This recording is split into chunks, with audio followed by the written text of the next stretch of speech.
know, they think that I just come in there and look for knockouts, and that's not the case. I'm actually a sharp, smart fighter. So, well, I'm here. Who wanted to fight me? I really don't care who's in front of me. I don't feel like no fighter can beat me.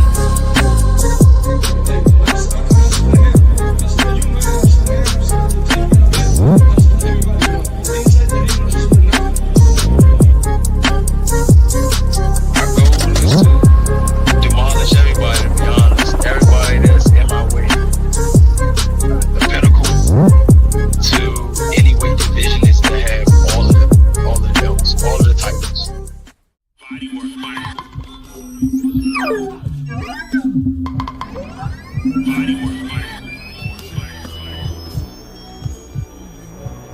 Welcome to Bodywork.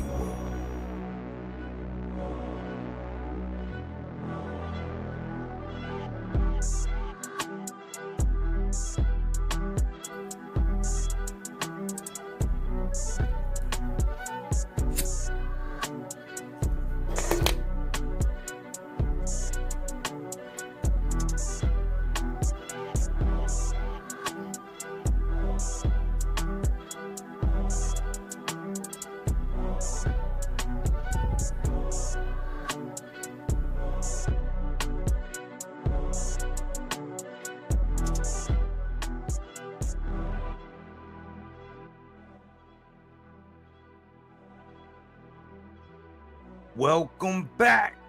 It's Michael Rogers. Welcome to Bodywork Boxing. It feels so good to be back. Oh man, I hope everybody having a wonderful evening this evening.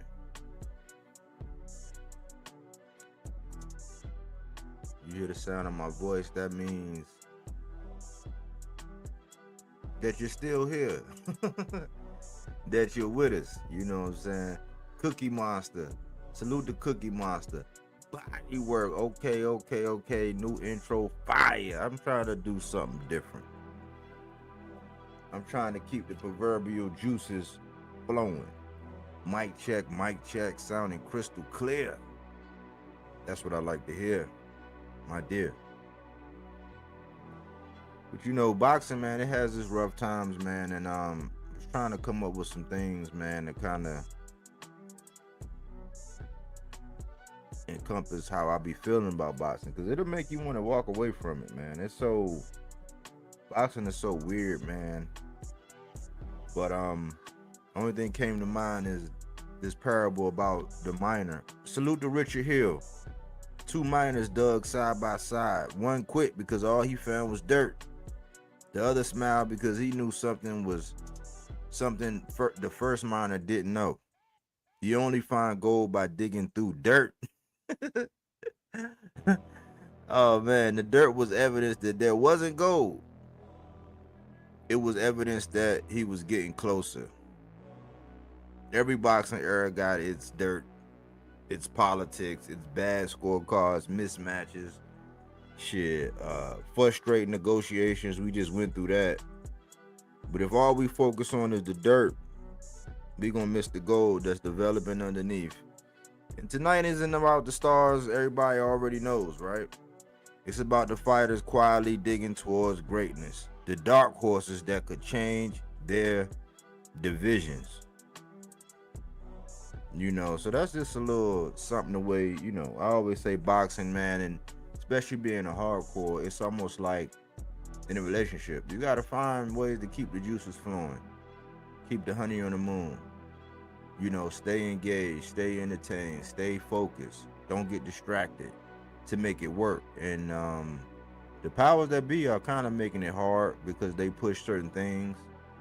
And since they have control to the interviews and all that, they kind of mold things. They have, remember I always say, he who controls the printed page controls the thinking of this age. And they're doing a great job at shaping and molding our minds.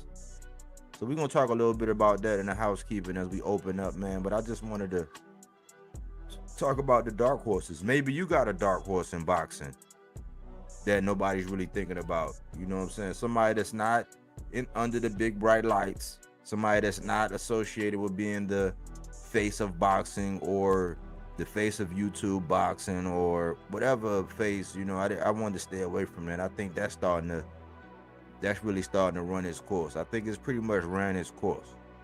We all know who the faces of boxing are, right? But let's look up under the rocks. Let's look at the guys, some underlying guys. Like, think about it. It might not be the 4 guys I mentioned. I just went from lightweight to junior middleweight, right? To try to spark a conversation, to try to get you to be like, okay, I never thought about it like that. Let me look at this guy. Let me talk about this. So I got 4 that I brought up, and maybe there are some other ones. Now, if somebody else transitions to this weight class at 135, he would definitely be my dark horse. He hasn't transitioned yet, but you know, that's what the focus of it is, man. So we can have some fun. You know, I'm getting burnt out from the same old thing, man. Everybody just, man, it's refried beans all over the place. You know, I mean, I'm getting tired of it. So I figure, hey, man, let's be optimistic in our approach. Let's get these juices flowing. Let's have a conversation centered around some guys that might not get the spotlight that they deserve. And they might not be world beaters in your eyes. I'm just putting something out here, you know what I'm saying, the sparks to prickle your mind, because this channel is not memorization and regurgitation. It's not, oh, I'm first, I'm gonna say something about this. So no, it's not about that. It's about the longevity and the preservation of boxing, right? In an era where it's all toxic. So that's my job, that's my goal. So with no further ado, I'm going to get into the housekeeping.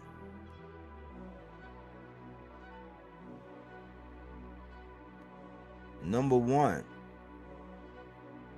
Pitbull and Nestor Bravo. You know, and 140 is my division, y'all. So that's why I tend to talk about, my focus really be on, you know, 140 division, because I call it the row. I believe it's the most competitive division in boxing. And you know, second, I think a close second is 154. It's just in both of those divisions, people really not fighting each other. So let me show y'all this real quick. Cause Pitbull is a major player in the game, you know. I think AC called him a thotty. He called him a thotty the other day, but that thotty, man, that thotty don't got a lot of miles on it. It got some miles on it, but that thotty is alright, man. That thotty is a definitely more than just a gatekeeper. Also is the interim to the WBC, which is very, very interesting, because we got a fight coming up in a couple months. Pretty soon, with Dalton Smith defending his championship against Alberto Cuello. So this the first one. Isaac Pitbull Cruz returns to the ring for a September title defense. So that's next month, y'all. And they got a picture. Credit to Mark Robinson from Matchroom Boxing. Got an image of little Pitbull with no neck, man. That's why people can't knock him out, man. He got one of the strongest paws, no necks. You know, strongest neck / no neck. I call him, like, his name should be the Juggernaut, because he built like, look at his head. He look like a little juggernaut, don't he? Well, I like Pitbull, man. He always gonna come to fight. Might not be my style of boxing, but man, Pitbull gonna put in a good fight. He gonna perform. We saw him on the back foot last time out against Lamont Roach, doing something on the back foot, dancing a little bit, you know. So these little nuances he's trying to add, but he's really all action type fighter, man. He gonna swing. He got that. He's a litmus test for anybody, because he does have that armadillo style that I say every boxer needs to go against to see if you really got the goods, because it's discouraging when you hit somebody in the chin with one of your best shots and they just eat it. You know what I'm saying? They keep coming like Michael Myers, and that's Pitbull. That Maidana-esque. I think Kevin Saggio had it, because My man Diego Pacheco had to face that style. So there's a couple guys that got that armadillo style, man, that'll make you look real bad or knock you out. Because he did clip Rolly. Remember that, y'all. But 9 months after his last fight, Isaac Pitbull Cruz steps back into the ring to defend his interim WBC super lightweight title. Cruz, 28, 3-2, 18 knockouts, was last seen in December 2025 when he fought to a 12-round draw with Lamont Roach Jr. to retain the belt he won less than 5 months earlier. Now, the 28-year-old Mexico City native looks to earn his first victory as interim champion when he faces Nestor Bravo on Saturday, September 19th in San Diego, California. I've never been to San Diego. I've been all across the world, man. Even in every state. Got a shot glass from every state. Never stopped in San Diego. I heard it's a wonderful, beautiful place. I knew somebody from San Diego though. I'm extremely motivated. So I bet you that's going to be a wonderful atmosphere. I'm extremely motivated to return to the ring on September 19th, Cruz said. I know that Bravo is very hungry and hoping to pull off the upset. But I also have a very clear goal, to keep proving that I belong among the elite. And we do say that word elite, it gets used a little bit too much. It's only a handful. I'm talking about a handful, like 5 or 6 like guys that's really, really elite right now. Because they've shown it, they've proven it. You know, contrary to what media say or whatever, it's only like a handful. So it got the little ad right there, Nestor Bravo.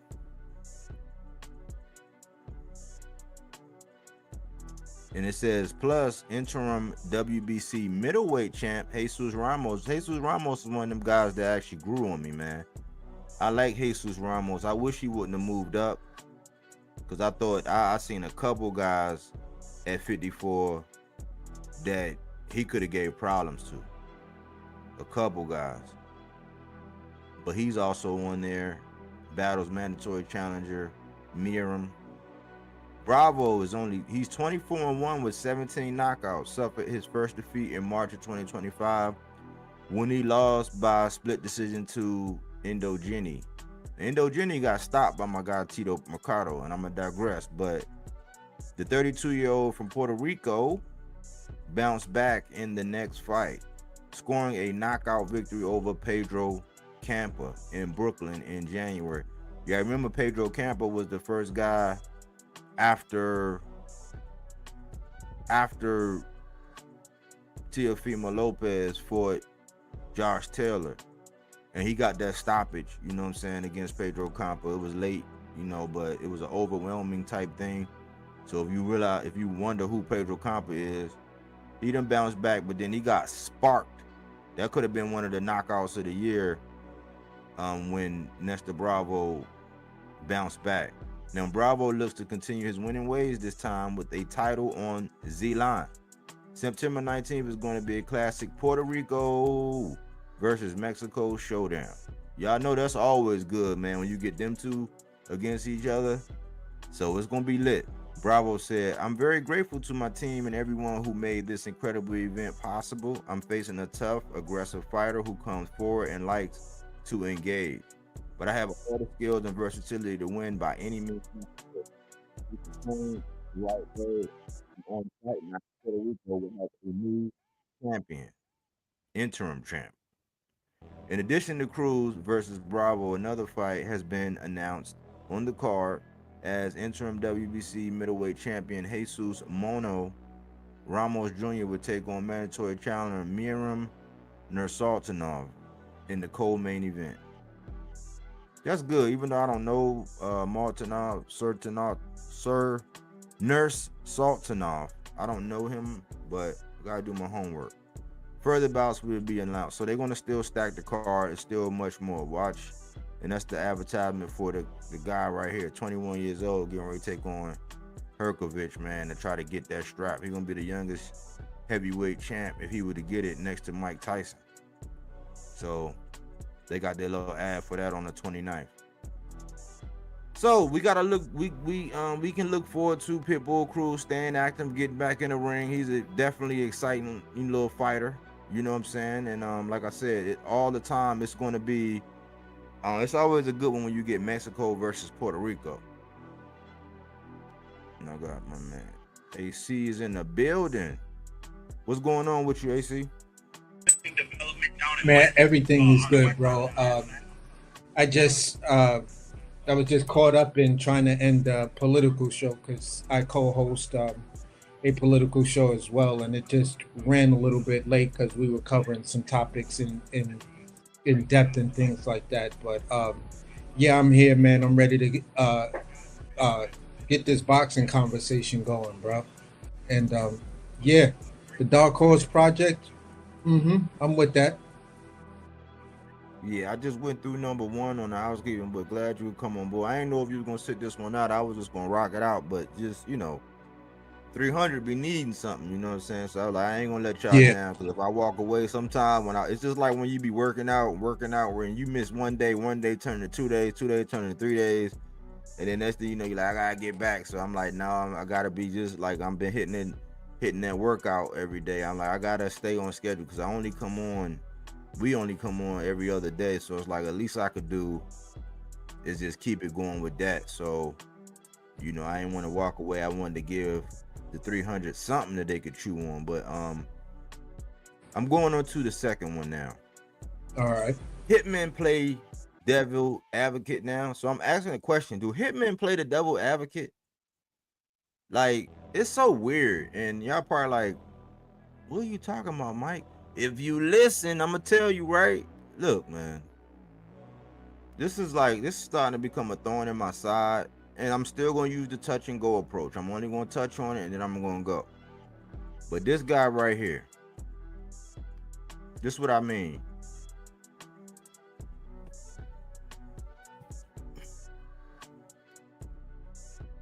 And I'm really not trying to give these guys like no attention for real, but like, remember in my intro, I spoke to something about these guys, and this is Whack Max Kellerman. He's one of the media hitmen. And just for shits and giggles, let's show you the other hitman. This is another hitman right here. And this is the last hitman. There's one more hitman that I don't really be showing, but I haven't came up with one for him yet. I really just seriously thought about it today, but I'm like, yeah, he's a hitman too. But that's the other hitman. But this guy right here, man, this dude really be like, I be trying not to let him trigger me, and I think that's what he's there for. So because I realized that that's what he's there for, it's like, okay, I'll be your Huckleberry. I'll entertain what you saying. But what I'm getting at, y'all, is I sat here and I witnessed Tim Bradley, and I respect Tim Bradley. Me and AC, we saw Tim Bradley. I think he was in the Pro Box chat, and we was like talking to Tim. We said, hey man, we respect you for your Hall of Fame. It don't have nothing to do with your accomplishments or your achievements. We fully respect Tim Bradley. It's not, he got in the ring, he got hit in the head for a living, he made millions of dollars, he was successful, he had the fireman speech with one of my favorite guys in Teddy Atlas. It's not a lot like career wise, like, yeah, there's always some flies in the ointment, and I'm not even gonna nitpick with him. But with Tim Bradley, man, now that he actually has his own voice, he has his own platform, it's disturbing to me. Sometimes he's brilliant, other times it's like 50-50. You flip a coin, heads or tails. Like, you can flip a coin today and then flip a coin tomorrow, and if it's heads today, heads tomorrow, that's how he's gonna be. He's bipolar in a sense. And I respect him because he does have command of, he has experience. So he has a command of the information, some of the technical things and all that, but he definitely has his favorites. And Tim Bradley spent the better part of like a month and a half just yapping off at his mouth, right? Talking about Keyshawn Davis this and Keyshawn. I'm like, dude, the things that you be pushing, it's like, I said this before, a lot of the time the fans be more enthused and more confident than the actual fighter. And I'm like, listen, man, don't take my word for it. I'm not the devil's advocate. For the sake of conversation, I'll say, you know what? If I wanted to oppose myself, this is what I'll do, and I'll tackle my own argument to try to weed out any kind of rebuttals. I'll do that. But I never found solace in being a devil's advocate. Long story short, Tim Bradley was on this rampage talking about Keyshawn Davis this and Keyshawn Davis that, and all the things that I said. Just like when I was talking about Virgil, and I'm like, why did, before the unification that Boost had, I said, why are they pursuing Virgil? I was like, man, we saw him lose the Bulge. All those talking points, everybody ignored it. And, oh, man, because their fighter wanted it. It's the same thing with Keyshawn, because Keyshawn wanted it, and he was saying it, he was advertising it. Tim Bradley was gawk, gawk, gawk. Eggplant, bratwurst, foot-long, quarter pounder, beanie weenies, Polish sausage, you name it. No fruits, no veggies, just eggplant. He was all over it. I'm like, listen, man, we got to look at his actions, bro. We got to sit down and look at, but he was all, because that's one of his guys next to Shakur. And we see all the eggplant eating that happens with Shakur. But he was all ahead. So now, this is what they do. This is what, y'all know when I be telling y'all, hindsight is 2020. This is what they do. Like in real time, all of them, Ness, Tim Bradley, Fanon, and I like these guys. I respect these guys because of what they do. But all of these guys, they do the same thing. They will know damn well that what they saying in the current time ain't, ain't right and exact, but to cater to the masses, to cater to the people that their audience, which I don't realize why y'all don't have to do that. Y'all are brilliant in your own right. You don't have to do that. Only to, after the fact, come out and be hindsight of 2020s. But most of the time, they know in real time that what they doing. Coach Malachi, he's another one.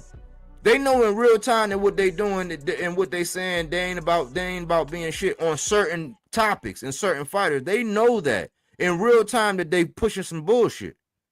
Only to come around, but I didn't know. And that's what Tim Bradley doing. He's out here campaigning, talking about, Quack Sean is the biggest duck. And I agree with him. Quack Sean is the biggest duck out here. The biggest duck in history. I don't know about all that's kind of extreme. In history, I know. We've seen some more egregious. I'm not even going to get into that.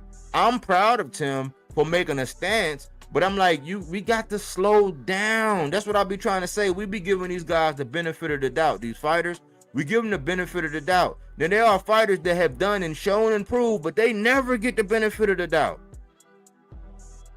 They never get the benefit of the doubt. But these guys, these flash in the pan guys, these guys, because you like their personality, you like a little bit of what they done, they haven't accomplished like a tenth of what some of the other guys have accomplished yet. They get put right, like Keyshawn getting put right behind Shakur as being the best. How, Sway? At least Shakur got 4 divisions and all that. We don't like his ways. Yeah, he's Twitterson. Yeah, he's, I call him, what I've been calling him?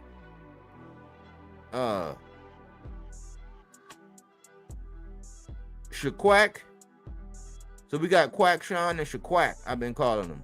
The twat bros. We don't like their moves. We respect what they done in the ring, but for Keyshawn to be put in a position to where he's like locking step with what Shakur is doing, that was crazy from the jump. And Shakur already showed that he's a crash out, that he's not reliable, he's not dependable, he's a live wire. When you can get him to a fight, get him make weight, get him into a fight, something that's meaningful, you actually get his ass in the ring. He's going to scrap. That's one thing. He's going to scrap. He do good body work. But we don't know how his chin is, you know what I'm saying? It's too much controversy, too much rocky road. He's had more turbulence than Tank had in his early risings. He had more turbulence than David Benavidez in his early risings. But we know that Dave went on to accomplish great things. I think that's what people see in Keyshawn, because they're like, look, and if you get yourself, your act right, because both of them, they miss weight, Tank and David Benavidez, right? But they went on to become killers. If you get your act right, the path for greatness is there. But you got to make that transition, and some of us are not going to give you the benefit of the doubt. Why? Because we got trust issues. So I agree with Tim Bradley saying that this man is a duck. But guess what? Max Kellerman came out, let me play devil's advocate. And he gave this whack-ass analogy, and just to bring up Al Heyman, like the shit on Al Heyman. Oh, yeah, he was talking about, I think he used Paul Williams. No, he used Vernon Forrest at the time. when he was looking for a fight, he had made that much, and he was looking for a fight, and he was gonna fight Shane Mosley. And he was like, no, he's like, do you know who he was advised by? He was advised by Al Heyman, and he said no. But you know what happened? He wound up getting the fight, beating him, and he got more money. I'm like, that's the wackest example. For one, it was for $1 million. He wound up getting more money, but he was turning down $1 million, and he wound up getting more money. Okay, that's history. That's actually what happened. That don't make no sense to somebody that got offered $3 million and turned it down. And then the stopgap, it's almost like an investment. If you look online and you see your investment, and you've been tracking, and you're like, oh, okay, I'm tracking, man. Right now, I'm in the green for 3. And you're like, okay, well, I see a downturn, and you see that spike going down, right? And then it go to 2.1. You're gonna stop and it's like, hold on, man, I'm gonna cash out. Hold on, I'm gonna save this right here at 2.1 and roll with it. Y'all was gambling, but look, I thought that 3 might have went up to 3.5. It didn't. And everything, all the market indicators was going to tell you that purse bids, they're not for people that's going to bid the highest bid, like Devin Haney and his dumbass fans was saying, oh man, it's the second highest purse bid. That's a dumbass business strategy. These people have no clue about business. People don't bid high on purse bids. They bid low. Why? So that if they get it and they can actually win it, they can actually turn a huge profit. That's why I said that purse bids, when I came up with this, purse bids are not a victory. Unless fans get the fight, it's not a victory. So Max is sitting up here playing devil's advocate, and then Shady McCoy, which hurts my heart because he's one of my favorite running backs because I'm an Eagle fan. It's tatted on my shoulder. But he don't know shit about boxing. Respectfully. He just up there to be sensational, to hate on Tank whenever his name come up, and to praise whatever other guy. He like praising the other guys. He love all the others. You know what I'm saying? That's what he do. But they both playing devil's advocate. They both saying, no, it's not a duck. How is it not a duck? You got moved up to the #1 spot. And you didn't have a championship title at the division below. You had a championship title 2 divisions below. And you blew it on the scales. You had Abdullah Mason have to step in today. You blew, when you blew it against De Los Santos. You were going to try to force De Los Santos to get in there and try to weight bully him. Then you damn near missed weight after the Jermaine Ortiz fight. You stopped him to the body late, which was good. Kudos for that. You got back in there in the fight that nobody wanted to see. Nobody wanted to see that fight. And they brought up Devin Norman. Talking about when nobody wants to see that. They got right up there. That's why I be trying to say that's the Mike Cap. I don't have a thumbnail for the Hitman. They already him, Ness, all of them. Oh, nobody want to see that Brian Norman. I'm like, well, Brian Norman want the rematch. Why can't we see it? Now he got to go do something special. He got to go through the eye of a needle just to get a rematch. I'm like, where is boxing at? If the man say he want a rematch, he afforded Devin an opportunity. He didn't have to do that. But now he got to go do something special. Nobody wants that. And so they were trying to basically revisit. I said, man, that Keyshawn shit is over. It was a very bad look, and they got Devin in the mess hall with the chest out. Yes, he was exonerated for the Keyshawn fight. Yes, they were playing chicken. Devin won. Kudos for him for not dropping that strap. Him and Bill for standing 10 toes and doing what they need to do to push forward. So in that vein, right, they was right and exact. You can't do nothing but praise Devin for that. But that's where it stops. Because what AC always says, how did we get there? How did we get there? Oh, the slander against Ryan and ducking that fight. The slander against Rolly and ducking that fight. The saying, oh man, this guy actually grew some balls. We might actually fight when Tank was what gave you the highest payday of your life. You turned it down. So that's 3 ducks in a row, and you get to Keyshawn and he wet the bed, and now you in the mess hall with your chest out, looking for a Leon Paro. Richards and Hitchens left, and they say you shouldn't even fight Richards and Hitchens. I'm like, man, where is boxing at? Like, Richards and Hitchens, he's the undefeated guy. Richards and Hitchens beat Leon Paro, but Richards and Hitchens ain't worthy, and Leon Paro is. But they got some kind of false confidence because Devin Haney supposedly broke his orbital bone or did something to his eye in sparring. But Max Kellerman was tooth and nail. I said, ain't this crazy? You got a Hall of Famer in Tim Bradley debating. And I know they do this just to get a reaction like this out of me. But he's debating with him, playing devil's advocate that maybe Keyshawn was right because he can get more money. I'm like, what? Bobby already came out and said, man, they don't owe him a fight till next year and he's probably going to get shelved. What are y'all talking about? But you know what's interesting? I've never heard Max Kellerman in no situation ever play devil's advocate for Tank, no matter what. And he's proven. He's beaten more champions than Devin and Shakur and Keyshawn. Damn near put together. He don't get no respect. Always having a disadvantage. I've never heard him play the devil's advocate for Tank. Never. But he's a hitman. And they do this just to stir it up. But like it's crazy that, yeah, I be going at it with Tim, but I go at it with Tim about the things that he say. Just like he said, oh, I got Boots. And then right before the fight, man, fuck it, I got Xander. And then come back, man, I told no, man, you can't flip-flop like that. And people say, I ain't never seen Tim Bradley flip-flop. Because I was saying that's why Ness like what Tim Bradley was saying, because they both be doing that flip-flop and shit. They play naive, they play dumb, they play stupid the whole time, pushing these things to get the likes, clicks, and views. In hindsight, they be like, oh man, well, I didn't know. Nobody knew. You knew. And you know what you're doing. But that's how you get, that's how I noticed that the people that with the biggest numbers, they flip and they flop. Like pancakes. But it's crazy that, man, this ain't even up for debate. They were still asking, like Ness and them did a whole show about whether or not Keyshawn was a duck.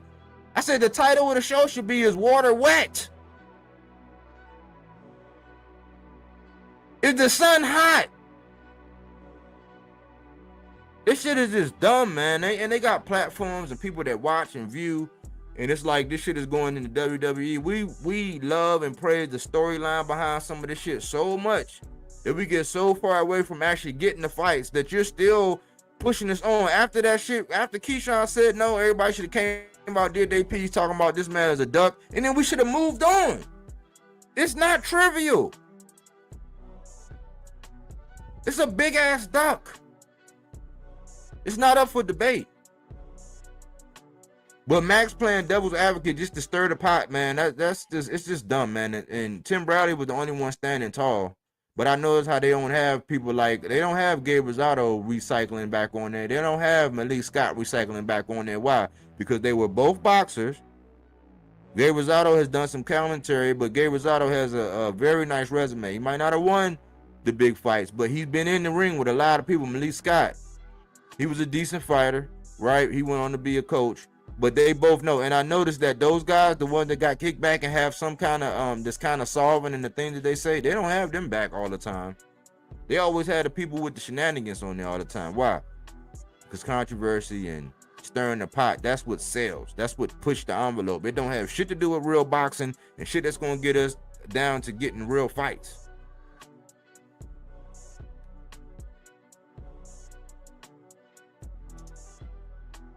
Real talk by Honeybee. Salute, Bodywork.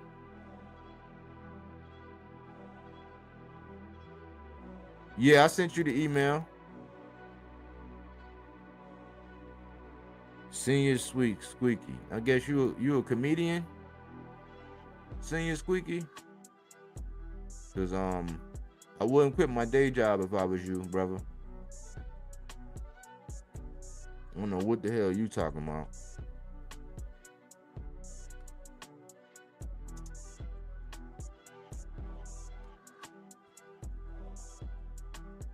So I guess hitman can play devil's advocate. I guess a hitman, right? They'll sneak into the house, right? They'll have you dead, right? You'll be sleeping on your pillow, slobbering, hacking Z's, right? All in the fetal position, right? And they'll sit there and be like, you know what? Should I do it? Well, let me see. If I was him, what would I like? No, hitman, no. Hitmen don't play devil's advocate, man. Just do your little hit piece, right? And then move on with the bullshit, man. We can see through it. Most of us can anyway. And the people that indulge in it, they choose to. Ignorance is bliss. So they have blissful, ignorantly conversations or whatever. That's the second one. Number 3, hang in there, Shock. Hang in there, Shock. Oshaki, I've been waiting for some news to drop, man, because I've been really trying to peg where Oshaki is at in the whole conversation with him and Vancado Navarrete, and it's no news. So hopefully it's quiet. They don't do a lot of public negotiation. So the fact that Oshaki is quiet right now, it's kind of cool. It's kind of a good sign to me, right? Because he's not gonna be out there all blah blah blah rah rah rah, and I'm Twitter gangster, and I'm X-Man and all. He's not gonna do all of that. He's a professional. So I like that. But there was a small exchange here, and this just further shows like how Shaquack, how he gets down. Let me show you this real quick. Let me show y'all this.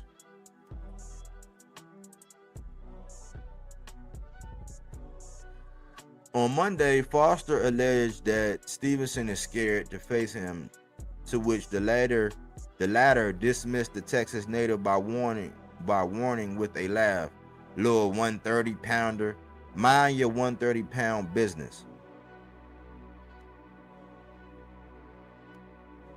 Considering their past as former sparring partners, a Stevenson versus Foster fight would be ultra personal. At this point in time, I'm realizing that Shakur is just saying any and everything to keep himself relevant. Why? Because he signed his life away to Zuffa Island, the Isle of Zuffa Monroe, as AC calls it. And this was really an exchange. I just clipped a part of it because this was an exchange because Lamont Roach, who he had put in his application for, the Battle Buddy system over there, the BFF Friends and Family Network that Shakur got going on with everybody, damn near everybody in boxing. And I think his application got, I think it initially got approved, but upon further examination, I'm thinking they're kicking him out the whip. And so Oshaki was saying some stuff, with Shakur. He was like, man, this dude just scared. So now here we got Shaquack up here talking about your little 130-pounder, mind your little 130-pound business. So this is why I say, man, these guys, man, they don't be thinking before they be tweeting. So if that's the case, right, we got a 140-pounder, right, who went to a Zuffa Island where they only have 135 and they only have 147. So they only have lightweight and welterweight. They don't even have a 140. Quacking about a 144. He the one started the 144 shit. So we got him over there who he's got a belt at 140 in a traditional sanctioned body in the WBO, goes to an island where there's only a lightweight and a welterweight, and he's telling Oshaki, because he's at 130, who Oshaki has fought at 140 before. He's come outside of the division. So it just shows his ignorance, right?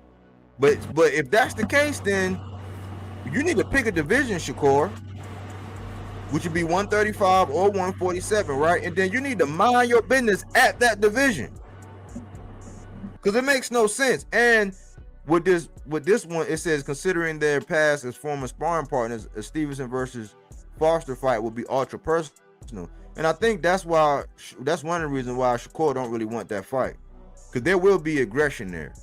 He disrespected Oshak, and Oshak stood on business. His character been impeccable, right? And after all that lying, Shakur wound up going on an interview and saying, yeah, he did get the best of me at that time, but this would happen. My girlfriend was blah, blah. All this bullshit, right?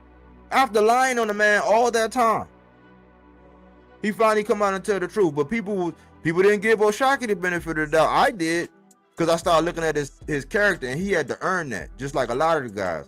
I don't just give people the benefit of the doubt. With Oshaki, he got character, so he got the benefit of the doubt. And I was like, yeah, this dude's solid. He remind me a lot of myself and how he moved. So I'm like, yeah, I rock with how he moved. He seems solid. Haven't seen any flaw in this man's character at all. In the way he handled things. He ain't even extra like that. But here we go once again, Shakur. So Quackshawn and Shaquack, they are the gifts that keep on giving. That's why I only do this in the housekeeping, and it's touch and go. And unless somebody bring them up and talk about them, I'm not talking about these guys. But once again, Shakur puts his foot in his mouth. That is that's the housekeeping. Salute to Melazar. I see you in the building, man. Salute. But that's the housekeeping. Who wrote that tweet or whatever it was? That That's post. between Oshak. That's between Oshaki and Shakur. Uh, yeah, Ochaki too is trying to get in. I wish he be talking like that to Navarrete. You feel me? That's the guy in 130. Shakur is now with Sufa. Like, you know, he gonna do his things and shit like that. Shakur should not even be, how you say, entertaining that fight, because more you talk with him and more you do shit, you're entertaining something that you are not gonna do, unless Ochaki come all the way to 140, 140 something, you know. But I don't know. I'm interested in Pitbull Cruz and Nestor Bravo, you know, because if you don't know, Nestor Bravo was the first, like when Rolly have all these opponents in the table and stuff. Nestor Bravo was in the table for him, but he didn't accept it, so they give it to people. You know, he got the interim over there, whatever. So, but yeah, Nestor Bravo got power too, you know, and Yeah. he's a quite big guy. He was in 147. 147, 140. Yeah, let's see how he's gonna do the cut weight for him. I'm fighting 140. That's another thing, because he's kind of quite a wide guy. You know, it's not like big, but he's, you know, these people that they're wide. So Yeah. and he got power. Like the loss that he got is because some guy boxed him out and surprised him. I think he thought that was gonna be an easy fight, and was one of the most complicated fight he got. That guy is type of like a, how you say this guy, there's a couple guys like that. Devin Farmer used to be like that. Albright, you know, Albright too, that give problems to people, and if you're not trained well, he will win Yeah. you, you know. So Yeah. was with a veteran like that, but he liked to fight. He got power, you know. People Cruz like to come forward. Isn't hard to find him. So I think this is gonna be explosive fight. Maybe like 5 to 6 rounds. Either way. He But definitely got the power that he can put people out, because I wanted to see Fierro. I wanted to see Fierro and Cruz again, because I think Fierro could have done it, but Fierro, he's just a wild card, man. yeah, now he's getting better. You see what he did to De Los Santos? He won.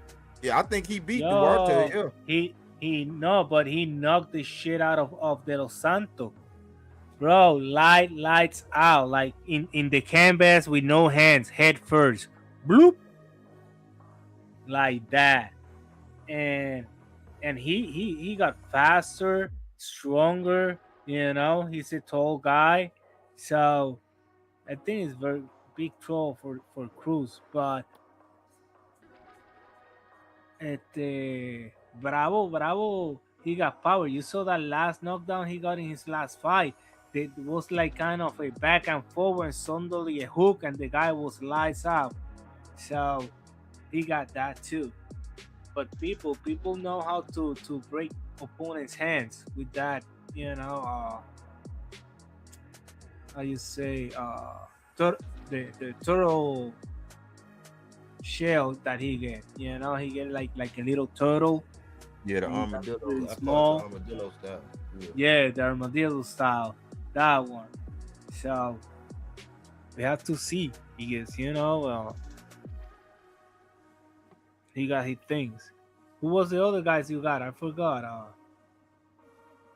I said let's just close it out, because I don't think I heard your take on it, but close it out so AC can get in on it. But yeah.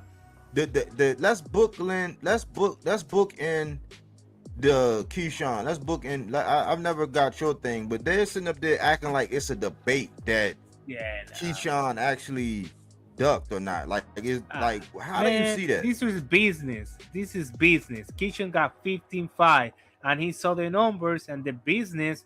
he don't see like nah, I'm gonna bring people, I'm gonna bring crowd, and this is the little bit I'm gonna get. Nah, like wasn't a business for him. And what I gonna get into a ring with a guy with everything against me? Like, don't make sense. So Yeah, to me, it's not. It's just that, like, man, anybody else, they would have just like cut sling load. That's what we say in the army. You know what I'm saying? Air assault, you got to load. Is you the helicopter is in danger. You got to load. You trying to get it from there. You might have to cut sling load just to save everybody on the helicopter, man. We will cut sling load with his ass. Like that's it. Like, it's too much shenanigans going on with the dude for everybody to try to act like this is controversial. There's nothing controversial about it. Like, the dude, it was 3 times as high as closest. It was a little bit over 3 times the amount he was going to get paid. It was an opportunity. And the whack ass example they gave, they said that Vernon Forrest turned down $1 million only to fight, not to fight Shane Mosley, and since Al Heyman, because they had to throw in a little jab at Al Heyman, right? Only to come back and say, yeah, but he wound up getting the fight, and it was for more money. Well, guess what? That ship has sailed. It was the 1 point whatever at first, then it was the 3, and then that shit went back down. He could have, saved his losses at 2. And now what? You're not going to get another opponent that can give you an accolade that Devin got right now and give you the money. So you fucked up. It's a duck. Anybody else that did that, it would just be a duck. We wouldn't have to spend hours on end talking about that bullshit. But that's just my take. Salute to Cam. I gotta let AC get his in. He's been patiently waiting. But salute to Cam, man. I see you on here, man. Appreciate you jumping up here. Salute, man. Salute. I'm just coming in, man. Do your thing. AC was popping, man. Milan's a crazy ass, man. What's popping, man? What up? What's going on? Hey, Cam. What up, G? Having so. What's up? Man. Chilling, man. In the cut, man. Chilling, man. Well, I'll start right here. Hey, see, I don't forget about you. You're my brother no doubt, for a long man. time. You know how we get down. But I'll start right here. Pitbull versus Nesta Bravo. It's a decent fight. Nesta Bravo's only got 1 loss. Pitbull got 3. It could be interesting. This could be, a banana peel type fight because Nesta does have I think Pitbull is like 5'4", some shit like that. Nesta Bravo is like 5'9". You know what I'm saying? He's got the height and the reach advantage over him, so it's just going to be interesting. We'll see where Pitbull is at and see whatever goes on. And at the end of the day, to relate that to what you was talking about earlier concerning Oshaki, Shakur been talking about trying to fight Pitbull since him, Ryan, and even before that, he's been talking about fighting Pitbull for years. But he won't pull that trigger to fight him, and you're at his weight class right now. So Pitbull is coming off a draw. It's not like you're fighting somebody coming off a loss or a stoppage loss like you was about to do with Cordelia. So let's just let that make sense. I'm going to move right into the hitman type situation. And for me, at first it was something I didn't really notice, but then after a minute, I was like, hey, wait a minute. This dude is these guys at this whole ring thing and who they're choosing to talk during these fights. You're being hit to guys that are not even over there. Like me and Body was talking about on that last card, that De La Hoya card, they couldn't stop bringing up Shakur's name. Everybody was compared to Shakur. The performance of Charles Conwell was somehow compared to a performance by Shakur, and I was like, how the fuck do you dudes do that? Like, how do you get there with all of that? So the hitman aspect of it, yeah, that's real these days, because I don't know if they're trying to just make it seem about one promotional company, but now that everybody's together, they're trying to make it about a handful of fighters, 3 fighters, and everybody else is, oh, nobody in the world could beat them. when it comes down to these three guys. And how do we know which one is the best? They all have to get there and they all have to fight. Well, me being a Devin fan, I keep trying to tell people there is nothing positive about what Devin did. I mean, you could say, yeah, he stood on 10, he did X, Y, and Z. But the mere fact that you're supposed to be Debo and you're supposed to have DHP and DHP is supposed to be doing all of this stuff, I keep asking, then why the fuck Teofimo Lopez put his money up? And I say it like this, and this is my conspiracy theory. Both Teofimo and Rolly came together to put that bid in, to just to fuck with you, to troll you, to say, yo, Dev, your DHB ain't what you think it is, and you're who you think you are ain't him. Because at the end of the day, look what we just did. Just to fuck with you.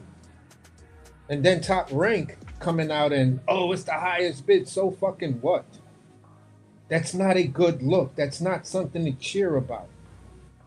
Devin Haney is in a world of shit. Devin Haney doesn't have a fight. So what the fuck are you Devin Haney fans happy about? He's chasing Liam Paro? Okay. All right, but at the end of the day, you could have did that at 40 when Paro was down there. You could have been got that Paro smoke. You could have took the Rolly fight. There are so many things you could have done that you didn't do. And people are like, yeah, don't nobody want to fight that. Well, Dev's been showing me you don't want to fight. You don't want to fight people.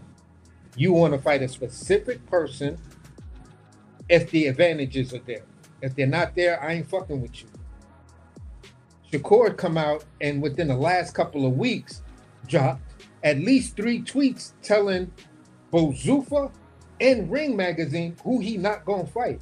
And I have to ask Ring Magazine, this is your homie, bruh. This the dude y'all said arguably can be number 1 on the pound for pound list.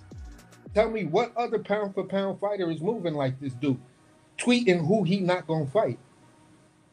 When Bud Crawford was there and Errol Spence was there, did you get any tweets from them telling you who they not gonna fight? Oh, I ain't fighting nobody who got at least, if you got one belt and you lost that belt, or if you got one belt and never got never got out of that division and didn't do this and didn't do that, okay, that leaves about 2 guys that are left for you to fight.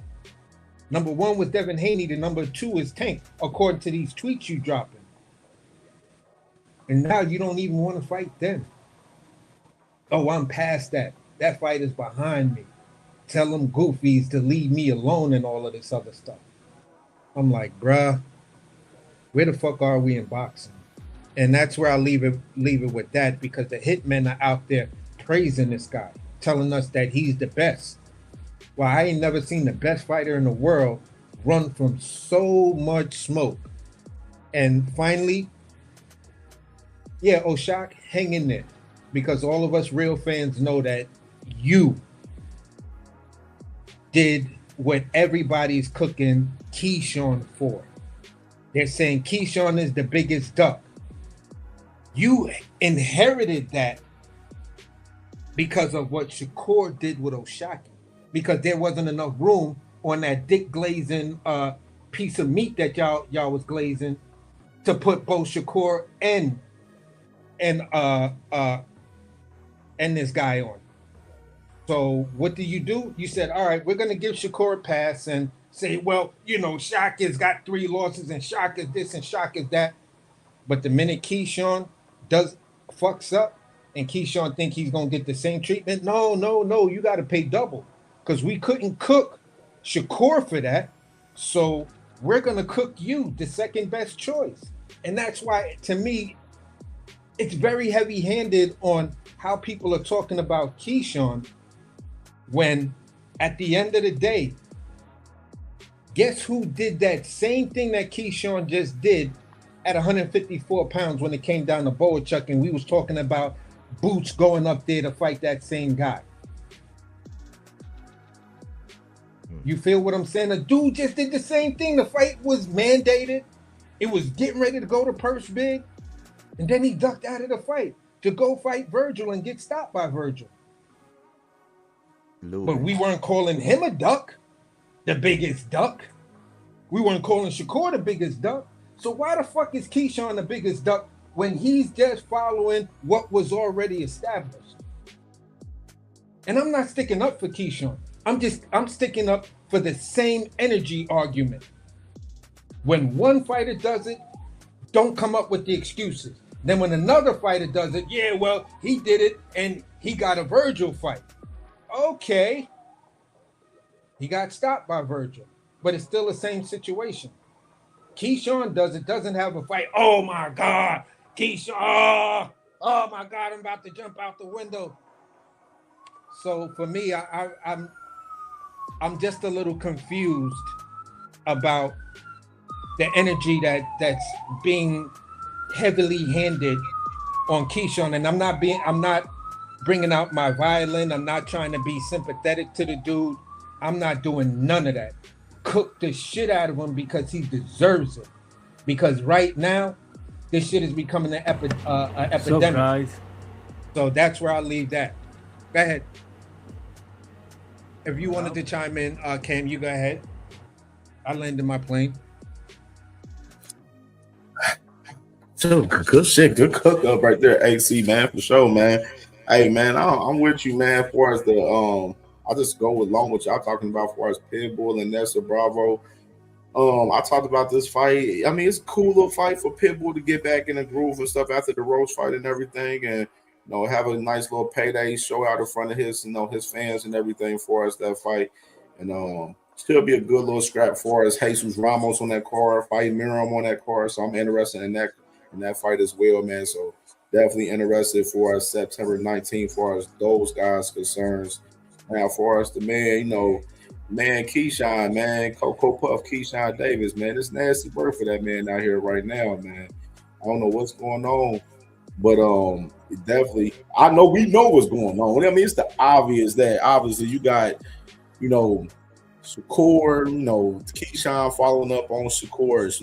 These guys are built off of low risk, high paydays out here right now, man. And that's what they want. And the situation with Keyshawn, you got Bob Earl, he's pissed about that right now, man. I seen a little article, I guess, from Dan Raphael that he had, and he spoke about it, and he was like, yeah, I'm pissed at this man Keyshawn. Pretty much, this man, he talked himself into this fight, and then we put him in position, get him to fight, give him some good money for the fight, and then he want to renege from the fight and stuff. So has a fight up until May 2027 with Top Rank. So I can see him definitely be on the shelf till then. And he got 2 more fights on this deal with Top Rank.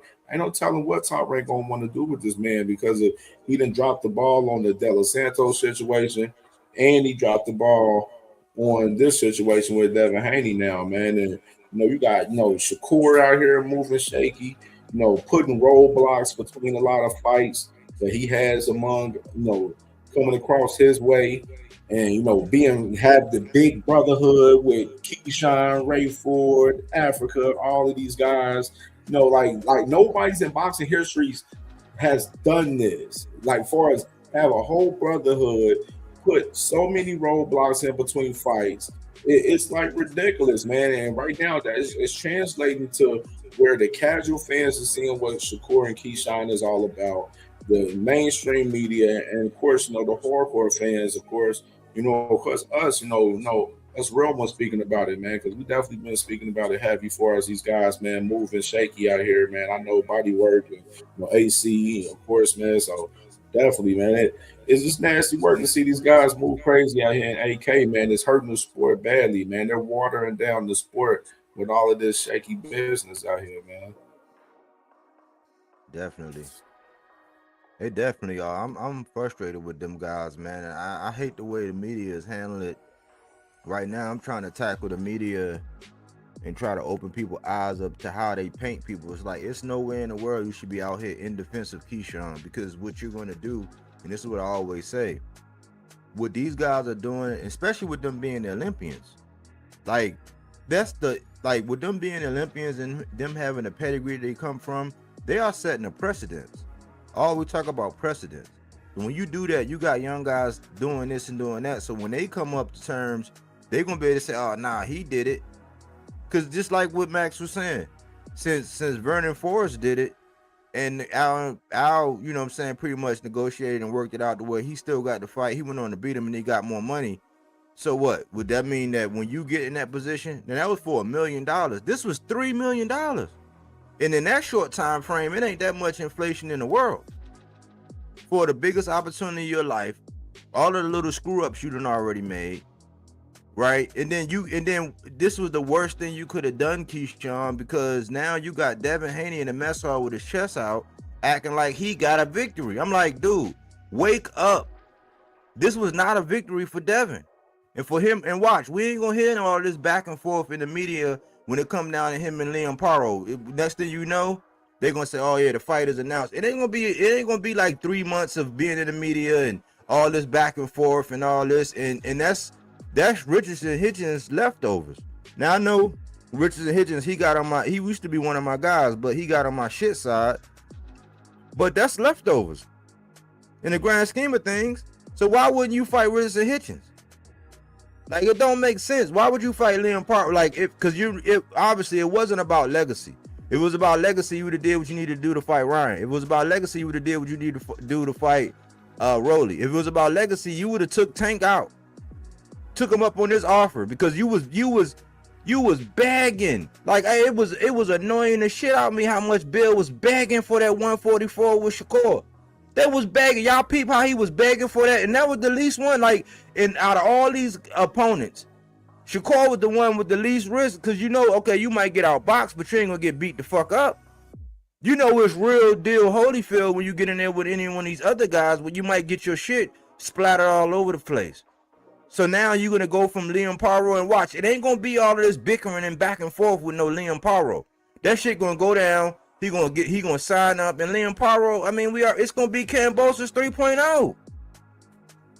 You got the height, you got the reach, you got all that vet. You been there, you know what I'm saying? He just got his feet wet, and now under the guise of legacy, now Liam Paro just abracadabra, boom, we gonna get that fight, and with no hiccups. It ain't even gonna get drawn out like that. It ain't gonna be all this media tour that Bill be doing.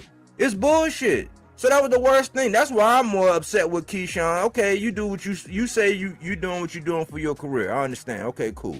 No harm, no foul. You a dumbass. But the worst thing you did was to pull out of that shit, because now you got Devin Haney out here like, yeah, and Devin, that's all he want to do is take. I'm like, do y'all even watch? Do y'all even watch the patterns of Devin Haney? This is nothing new. I say this all the time. Like, they attach themselves and their names to big fights and fights that people will clamor for, right? Only to fight somebody that nobody don't give a fuck about. And now you done got Devin with this false sense of, and then they saying Brian Norman, he ain't worthy of a rematch. I'm like, how is he not worthy of a rematch? He got back in the win column with a knockout. If that man says that he want a rematch, give him a rematch. But they disqualifying Tiger. Say, oh no, he got litigation against me. They disqualifying Ryan. Say, oh no, y'all know he be on them PEDs. They disqualified Rolly. Oh man, you know that offer wasn't good. They disqualified Tank. Like, oh man, Tank is inactive, man. We ain't gonna. So you don't want to fight everybody. Don't piss on my head and tell me it's raining. You know what I'm saying? So, but like I said, just the same thing that happened with Lamont Roach this past weekend, man. When that shit went down, that's what's gonna happen to these guys, because they painted themselves in the corner, and they gonna get their asses busted or belt the ass by somebody that it shouldn't go down like that. But the way they moving, that's how. And the last thing, I'm gonna land right here. The last thing is, it was a time when Devin Haney moved to 40. He clout chased Tito. He clout chased Subriel Matias, and that's when I was like putting out a lot of content about Subriel. I was standing in the gap for him. And Bill got on there and act like he called his manager. He called some totally different manager. It wasn't even Subriel's manager. Guess who came in and saved the day? Liam Paro came down there, went down to Puerto Rico and busted his ass. That was the same night when Gary Anton got edged out by Puello. right? And then he got outworked by Pyro, and Tank knocked Frank Martin out. That was the same night, but they clout chased and said, oh yeah, we'll fight anybody. Y'all didn't want to fight Subriel Matias when he was a killer. But now you gonna go fight Leon Pyro now. Like, this shit is dumb. But I'll land right there, man. Anybody else got anything else before we get into the meat and potatoes? Shit, man. I say this before because I gotta run real quick. Yeah, man. Right now, even Devin, man, he ain't exempt either, bro. Like, a lot of these dudes is moving funny out here, man. Like, it's just hurting the sport with a lot of the shaky movement around this era. These guys moving like divas out here right now, man. And that's why, like, you got to get interested in the guys like, the David Benavidez, the Boo Sanders, the guys that's out here putting it on the line, man, that's, doing good shit in the sport that's really chasing legacy amongst chasing the bag in the process of it. You know what I'm saying? Because that's what it should be about. It's about the bag and the legacy in the process of it. I mean, and some guys don't get that objective of it. You know what I'm saying? You got to start somewhere, like you said, Floyd Mayweather had to be the Oscar De La Hoya to get to the next level. You know what I'm saying? And, that's what he did. You know what I mean? So, definitely crazy shit in the sport, man, for sure, man. Salute, body, man. I'm going to roll out, man. Keep cooking, man. AC, before you go. Yeah, go ahead. Hold on, real quick. Before you go, like, what's your take on them saying, oh, nobody wants to see the Brian Norman? Like, why would we want to see Brian Norman get his rematch? I mean, the reason why they saying that, because of Devin, he said on Twitter, he was like, yo, I ain't rematching that man. I'm cool on it. And then on top of that, you had even with the situation with the WBO with Gustavo said that they wouldn't mandate him to fight Devin right now either. So when Gustavo said that, then of course the Haney fan base ran with that quick once he said it, and that's where that came with crazy for real. But I mean, me personally, I wouldn't mind seeing a fight. No, do I care about it that much? I ain't that crazy about it. But I mean, it is what it is. He's number one. You know what I'm saying? But Gustavo feels like he needs to, a fight or two to build to get in back to that position to get that title shot at, whoever's the WBO champion, whether it's Devin or somebody else. I feel you. All right, man. I appreciate you jumping up. Yeah, for sure, man. Salute, man. Y'all boys keep doing your thing, man. Y'all already know, man. I'm listening in. All right, man. All right, peace. Take care, Cam. Yeah, what y'all got, man? What y'all got before we transition? Anybody? Anything? My plane is landed. You could transition. Oh, okay. I don't want to talk about Haney or freaking Keishan. Yeah. It's just triggering because I be because they, the thing is, man, it's man, I don't know, man. I can't tackle everything, but like the shit that I be hearing, it just like it irks my nerves because I'm like, man, y'all don't know with the audience that y'all have before y'all, especially the people that be having thousands and hundreds of people watching. Like they was going back, and this is my last thing I'm gonna say about Dev, right? Because I gave him the respect for the Brian Norman, but it's like he'll gain my respect, right, and then he'll lose it or he'll throw it away. Now, so he gained some respect from this Keyshawn shit because I said they were playing chicken, and Keyshawn swerved. So yeah, you could stand tall on the Keyshawn that faction, that sliver of the pie. You can stand tall on that.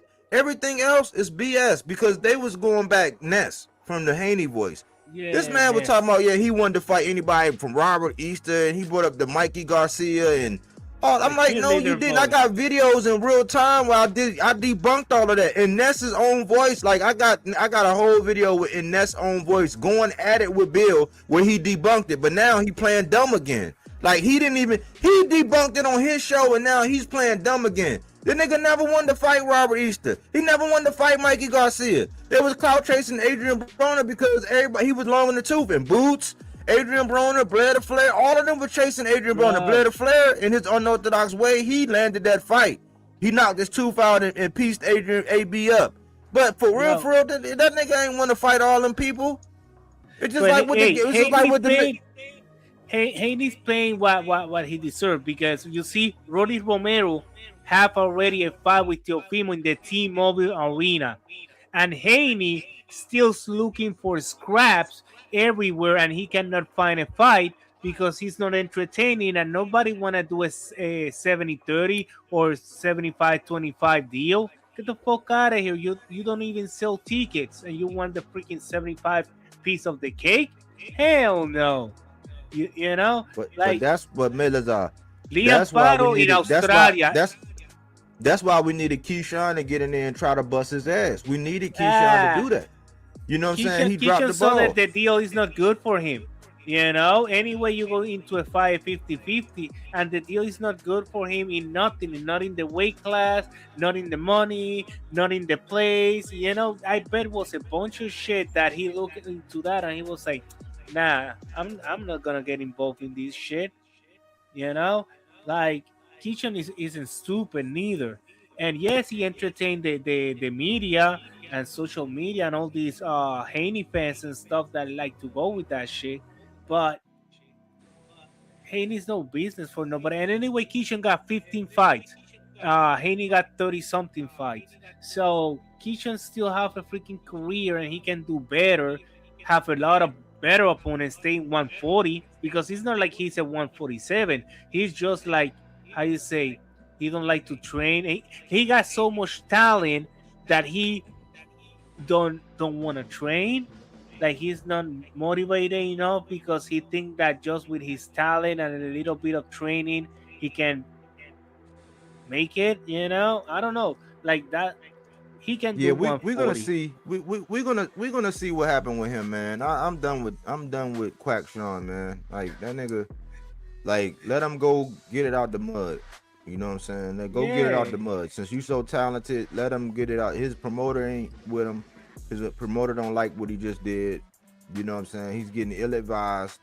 And I think this is all a plight for him to go over to Zuffa. And that shit gonna backfire. You know why? Because if they go over to Zuffa, all three of them niggas, Hitchens, all of the whole the BFF network, they're gonna find themselves on an island. They're gonna have to fight. There's gonna yep. be a whole lot of bitching and screaming and complaining. I'm gonna be there with popcorn watching that shit go down. So fuck Yeah, them niggas, man. I- Um, I- in the let's sport move of on, man. in the Let's just move on. professional sports, all of them is no friends, you know. You always want to beat your enemy and you always want to be the best. You saw in Larry Bird and Magic Johnson, they never was friends. They when they was playing in the court, after the court and all that stuff, you know, then they become friends. But playing, you can, in every single sport, your enemy is your enemy. That team, you want to beat them. Like you can see in baseball, Big Papi and the guys from the New York, now they're friends and they talk. But back in the day when they was playing, they was enemies. So in boxing, how the fuck you gonna have friends, motherfuckers? Best friends? Right? Hell no. You Yeah, got sparring partner or gym partners and shit, but at the end of the day, in that ring, everybody's your enemy and everybody's your opponent because you want to be the number one. Fuck. that's a good point. That Larry Bird analogy, that was on point, man. Lazar. You well rounded, man. But let's transition, man, because I want to get on to. Normally we spend the first hour talking about the housekeeping, and then we get into the meat and potatoes. If you have not seen or witnessed the show before, so it's not we don't be gaslighting you saying, oh, they never gonna talk about. No, for the first hour, that's pretty much what we get into. Sometimes it run over if it's a passionate topic, then we get into the meat and potatoes. But what I want to talk about is the Dark Horse Project, right? What I've done was I comprised 4 fighters from lightweight to junior middleweight that I believe are flying under the radar, that have all the skills and capabilities. Now, they're not media darlings. Like even Conwell, he's more like an introvert, so maybe you're not going to get the Keyshawn Davis type personality that make you want to watch his personal lives and all. You're not going to get that. But he's a lunch pail hard. He's a lunch pail and hard hat type guy where he like Mortalia. He's another lunch pail hard hat type guy to where you're not going to get a lot of pizzazz, but what you will get is a lot of smoke.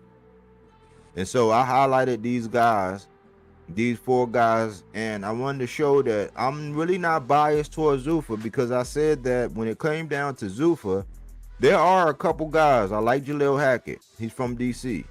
You know what I'm saying? He has an affiliation with Tank in that camp, Coach Kenny.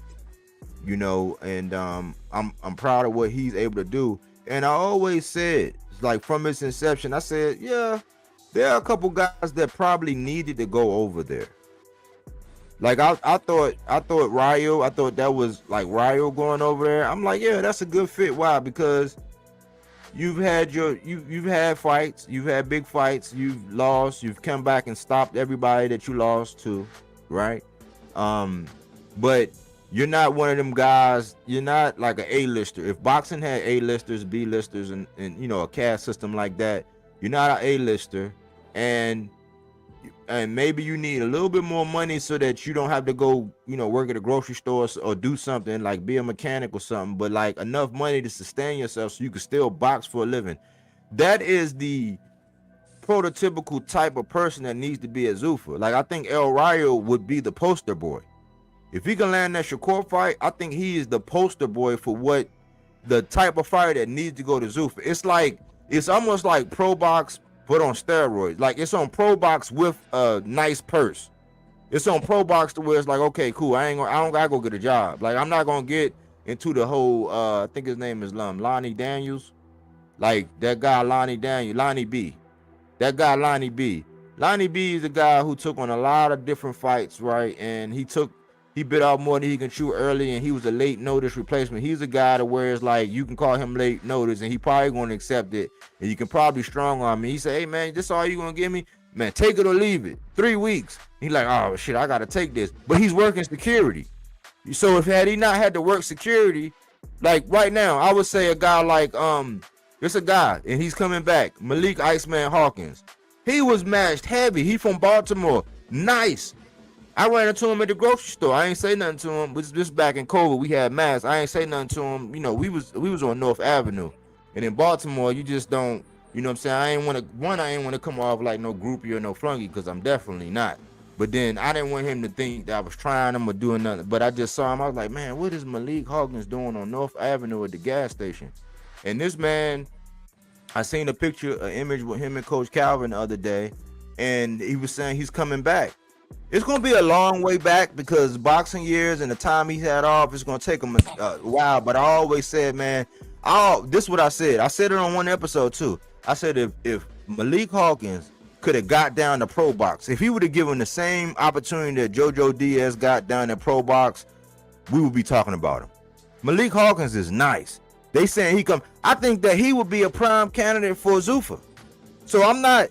Like, I'm anti-Zuffa because they came in, you know what I'm saying, with all that cayenne pepper, trying to be anti to the sanctioning bodies, the evil that we do know. Yes, it's flies in the ointment, right? But, like, that's the evil that we do know.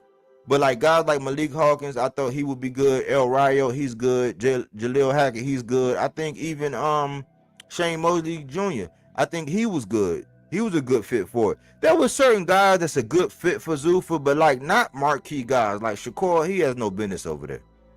Somebody said it. I think AC said it. He was like, that's like Michael Jordan saying, right now at my prime, when I got everybody watching me, I'm going to go down to the D League because I don't want to deal with this, and that. That's exactly how it is. So maybe Edwin De Los Santos needed to be over there. It's another guy in Elvis Rodriguez. He might have been a good fit. That's one of my guys. He just don't fight that often. I wanted to see Elvis Rodriguez and Tiger Johnson. But Tiger Johnson went on the welterweight. I don't know where Elvis Rodriguez is at. So I wanted to show my unbiasedness, you know what I'm saying, by highlighting El Rayo, because El Rayo was one of my guys. I like El Rayo. I fuck with El Rayo, man, the long way. So he's one of them. Tito Mercado. Tito Mercado is 19-0 with 18 knockouts. Only one guy survived. He was sick in that fight.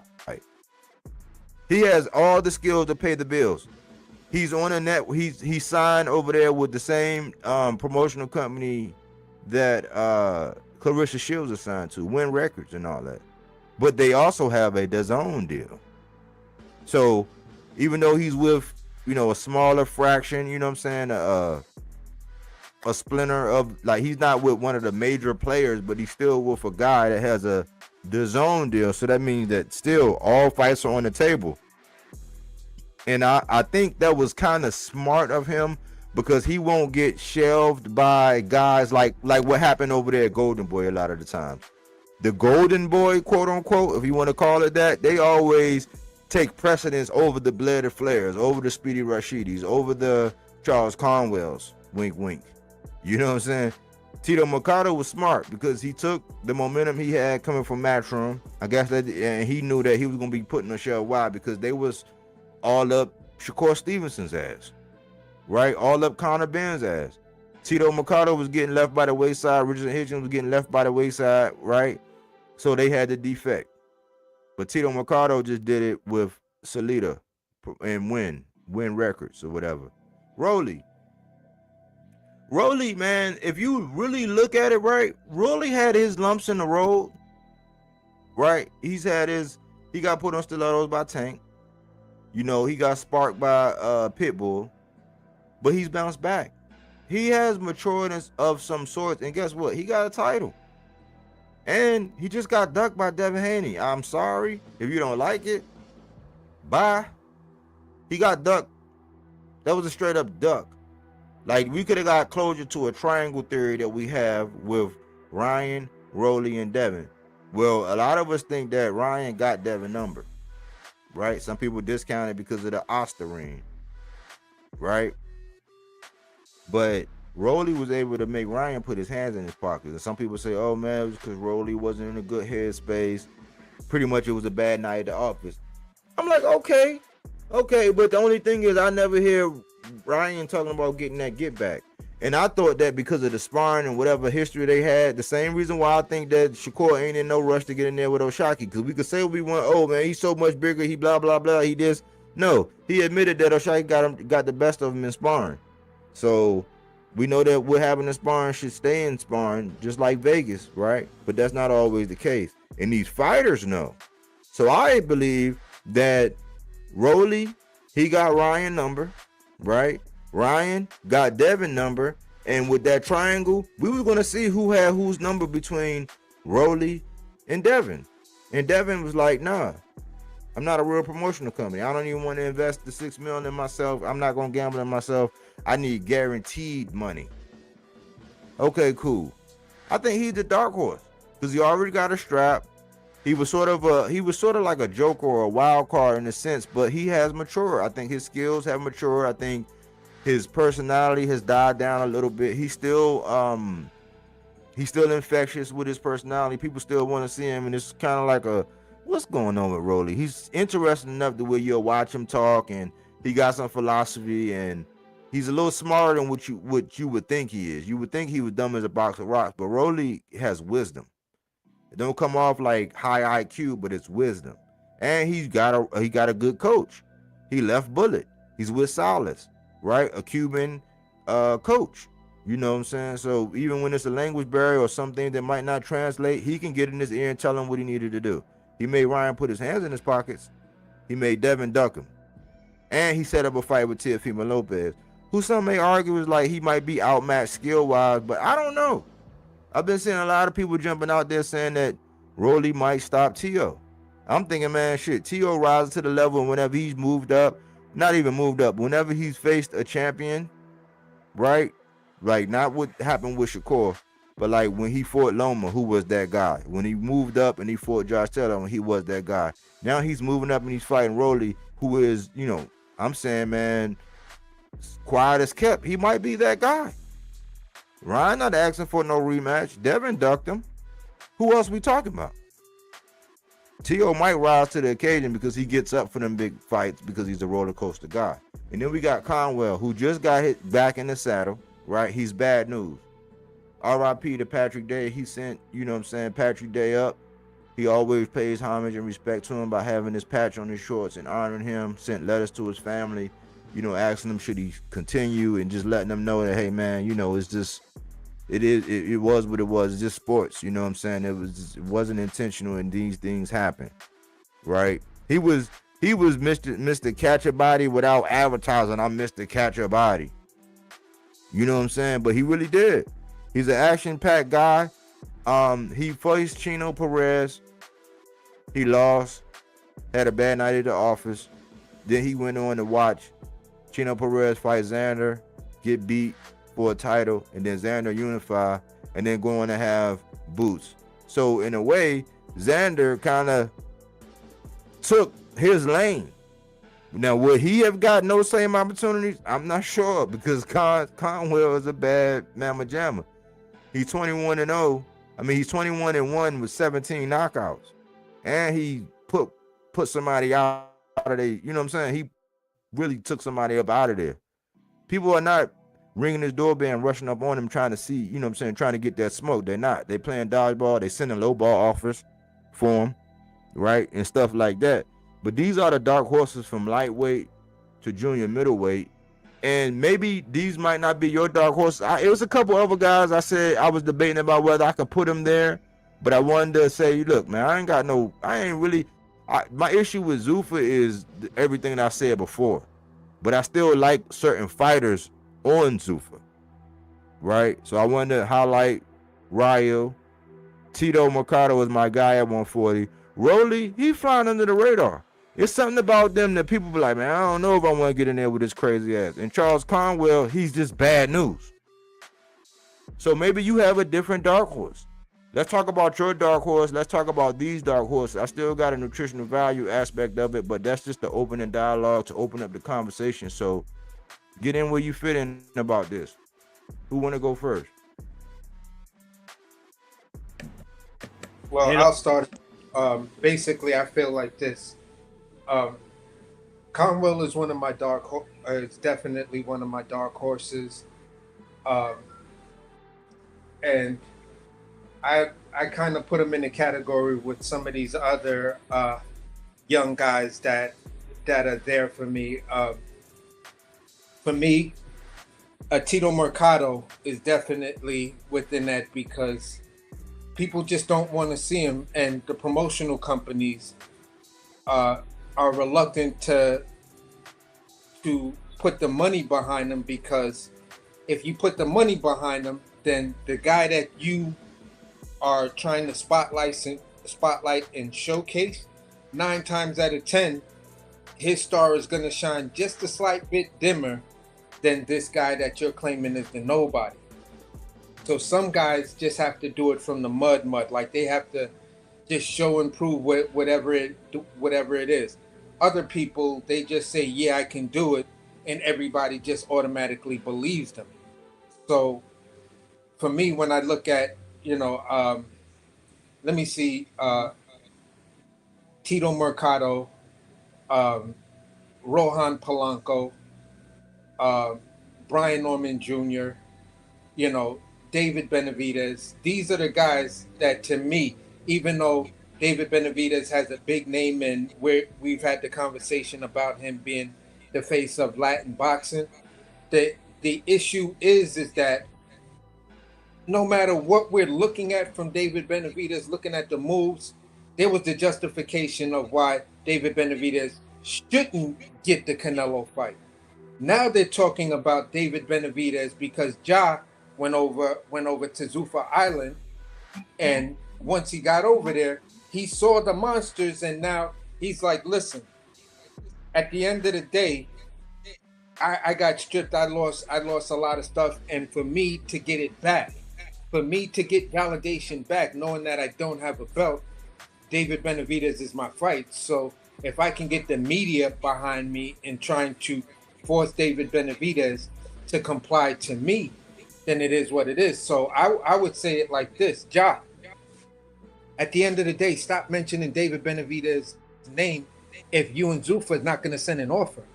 Because we already have history of this year where B-sides have sent A-side offers. So if that's how you guys really want the fight, stop trying to call him out, and why don't you just send the man an offer? Something that makes sense. We just got, we're hearing that Rolly versus, not Rolly, the fight between Conor Ben is going to go through. Conor Ben and Ryan Garcia. So if that fight goes through and it's made, then okay, Ja, what's your problem? Stop calling the man out and send him an offer. If he ducks the offer, then that's something different. But if you're not sending him no offer, what is David Benavidez scared of? So for me, when I look at a lot of these things and look at these guys that are true dark horses in these divisions, it's like, yeah, I see what's going on. And for me, I'm afraid that Yo-Yo Hernandez might be the next one in that group. Because now with Tim Tszyu up there, and then you got some of those established names up there, Yo-Yo might, chances of getting a big fight might start looking slimmer and slimmer. Because some of those other guys are like, well, I'll fight Tim Tszyu in Australia. Make that a big fight. And then people will go ahead and think that that's actually a big fight. Instead of saying, all right, Yo-Yo been there. Why won't you guys give Yo-Yo a shot? Let me say there's one thing to something you said. If you haven't landed, you can land, and then Melazar can chime in. But you said something interesting, and this is a dynamic that we haven't spoke of, and I believe that in some instances, I think that Ryan and Conor Ben, they are in a tricky spot because I think they might be the exception to the rule. And this is what the thing.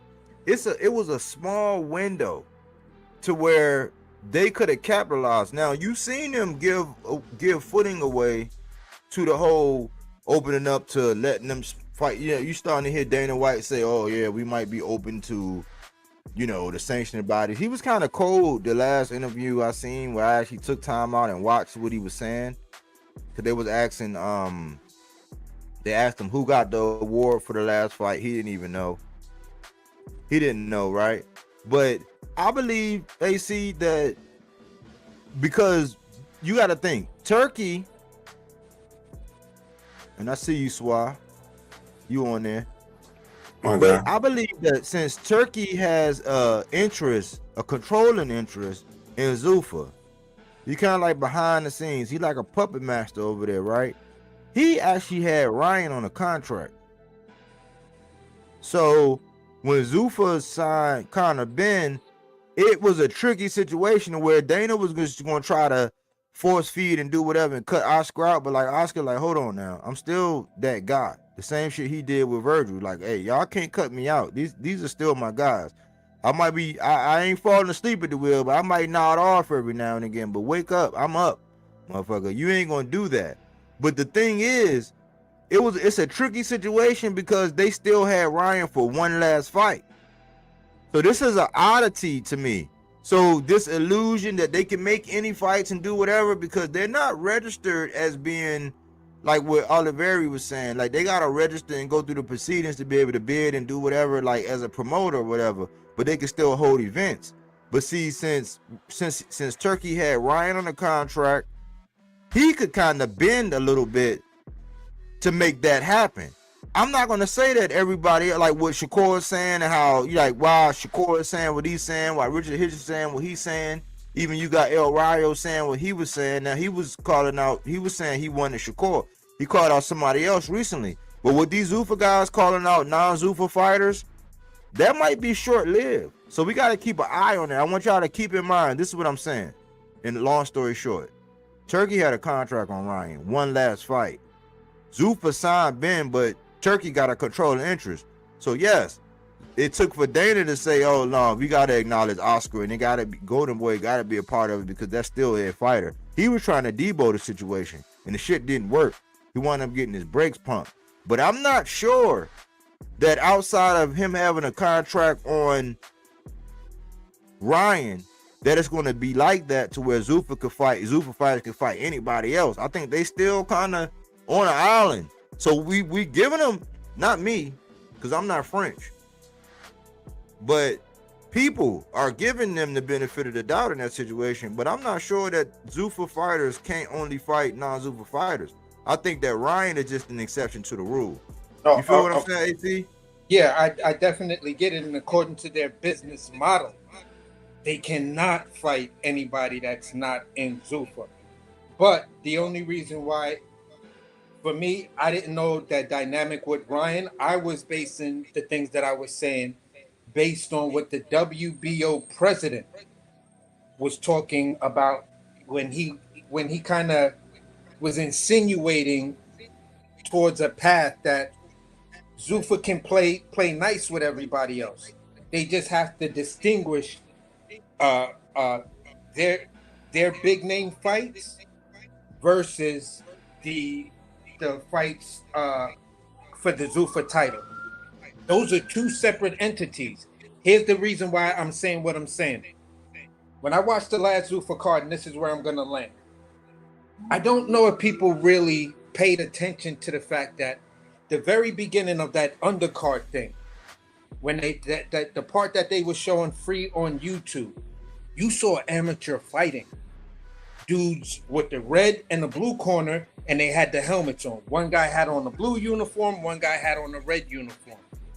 That's the exact business model. So according to their business model, they have to put on those league type of fights if you're going to be able to get the advantages and run your company the way you want. So with that being said, that shows the difference between the real Zuffa entity and how it works as a UBO or UBO model. And that's the only way you can really Google Zuffa. You just Google UBO model. If you Google UBOs, you're going to get a whole bunch of other stuff. But if you just Google straight UBO model, it's only going to tell you about Zuffa, because that's the way the federal government right now and AI has it listed as a model.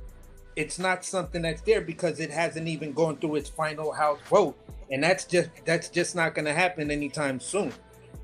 So with that being said, the way the WBO president spoke about it, and the fact that, yeah, because you're a promotional company, because you're all in one, you do have an avenue to go work with us, but you're choosing not to.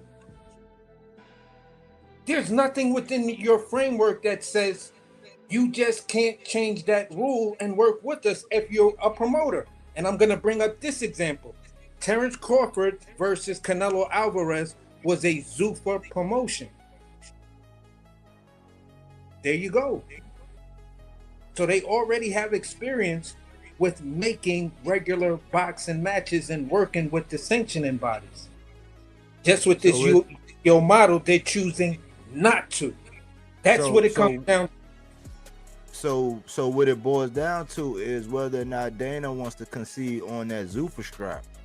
Exactly. I think that's the delineating factor, and that's why Jai found himself on the outside looking out, because IBF was down. They said, look, you can fight as long as it's for a trinket, but if you try to be some Zuffa champion and all this and all that, ixnay on the mixnay, and that's why he got his ass stripped. And so, yeah, great point, AC. Good cook, man. Good cook. But between Melazar and Swaz, salute, bro. Salute, my guy. What's good? What's happening with you? What y'all got? Nah, go ahead, because I'm catching up, man. But nah, man. No, my dark horses, the one you got over there, they look nice. I don't have Roddy like a dark horses because I got him already. Like, that guy is like, what, 2 divisional champion or some shit like that? And, you know, we call it La Cabra, the goat in Spanish, like, just to fuck around with people. But yeah, that guy, I got him like he's fighting everybody, you know, like a good. I don't know. I'm watching all these guys, like Rayo. Rayo is a lot of problem for people. But what happened? That's why he went to Zuffa, because he don't get fights with regular opponents, because he's a problem. People see that, oh, I can lose with him. I'm gonna lose my status and quo and whatever. So they avoid him, so he don't fight. That happened to Little Santos. You saw how he ended up, and that been happening to a lot of freaking young boxers. You know, Matias, how much he struggled to get fights, right? So, yeah, for me, Zuffa is good for Matias too, and Ojo Santiago. I think Zuffa is good for them. But You have you heard anything real quick? Have you heard anything about Subriel? I was about to do some research on him and see what's going on with him. he have a video pop up the other weeks and stuff. They was talking about maybe November or something. So let's see. His knockdown was a really heavy one. Was behind the ear and whatever, and that was a tough fight. That was in January. I think like by November, December, he should be in the ring. Like we don't know if he's gonna go 147 now or he's gonna stay 140. We want that he go up to 147. See, they tried to throw him to the wolves, and that's something I don't really speak about because I was saying I did a video a while ago because they had offered Subriel because everybody ducked him. Devin ducked him. You can't tell me shit about that because I was cooking his ass on that and that bullshit shenanigans he pulled. But he had an offer to go to 47 to fight Boots, and I was like, man, y'all throwing this man to the wolves. Why the only fight y'all got for him is for him to go up there to 47 to fight Boots right now when he's that guy? Subriel was that guy. Yes. Subriel was that guy at 40 for a long time. Yeah. You know what I'm saying? It just he took too many punches. I think you got a punch count. Like just like pitchers have a pitch count. You know what I'm saying? Like before your shoulder start fucking, he got a punch count, and I think he took on too much punishment to where it finally caught up with him. And I think I lost a subscriber. I thought I lost a major player. I lost a major guy on the 300 because I came out and said, man, I don't know about Subriel, man. He can't keep doing this. And ever since I said that, dude been missing. He's one of my biggest 300 members. Yeah, that loss he had to Paro killed him. Nah, the loss with Paro was so wide, But I'm saying his momentum was going. Oh yes, his momentum. You know what I'm saying? Then when he lost to Paro, that kind of took him. Go ahead. I'm sorry. I'm jumping in. Nah, but it's boxing, Yeah, that momentum with Paro that was, but he gained another momentum, and again, this time with Dalton Smith, and it's the pressure too. Like that. Espérate, 1 second.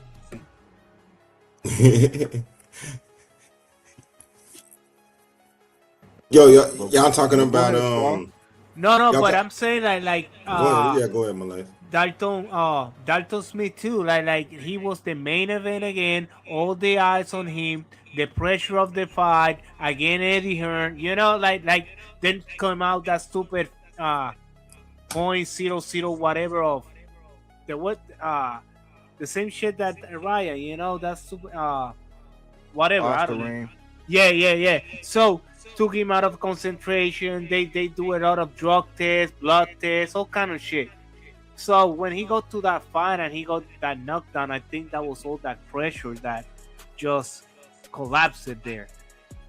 And the referee never let him, but whatever, those are excuses. But I think too, like Subriel Matias is a good opener for a good core. When you have got the three main fights, so he been the opener or he's good there, and he's gonna give you a great opening show to get you ready for the co-main and the main. But as a main event, I think all that pressure on him and more the company that is a small company, so it's too much for him. I think that's the problem. Like all the eyes are on him, so. And he came from the ghetto, being the streets, all that bullshit, his past, whatever. And I think being all eyes on him doesn't make it good neither. So Milazar, let me ask you something. I threw up. I could have had like two. I could have swapped out two of these guys, right? But like before we hand it off to Swap, what are your dark horses from lightweight to junior middleweight? So 135, 140, 147, 154. Who are your dark horses? Okay, 135. I got Alan Chavez over there, that Argentinian. No, not a lot of people know about him. He's coming in another fight of him, so I'm watching him, and I think he's gonna be a dark horse that gonna come out from nobody was expecting him. Another one because I'm gonna give you prospect, not champions and stuff like that. Like. In like 140 right now, a dark horse over there. Like A dark horse in 140 that be there like nobody. I don't have one over there. But in 154, I think 147. In 147, I leave Rolly Romero over there, because he's not just a dark horse, he's a working horse, and he go down and he fight and he do his things. You know what? In 135, 140, I will have Lamont Roach, because even he got that loss with Cameron. He's always putting a fight. He's entertaining. He never pulled back. He's always looking. Even in that fight, in the last 10 seconds, he was looking for the fight. So I got him there because damn, he won me. That motherfucker fight, and he got a good counter punching attack. Cepeda will have a lot of assimilation, and I wasn't counting with that assimilation and the speed and the stamina that he brought, but was more the assimilation. I was expecting Roach knock him out, with those counter punches, but he assimilated, so good for him. In junior middleweight, that's what 154. Yeah. Why now over there in 154? I think no, that's not a dark horse no more. But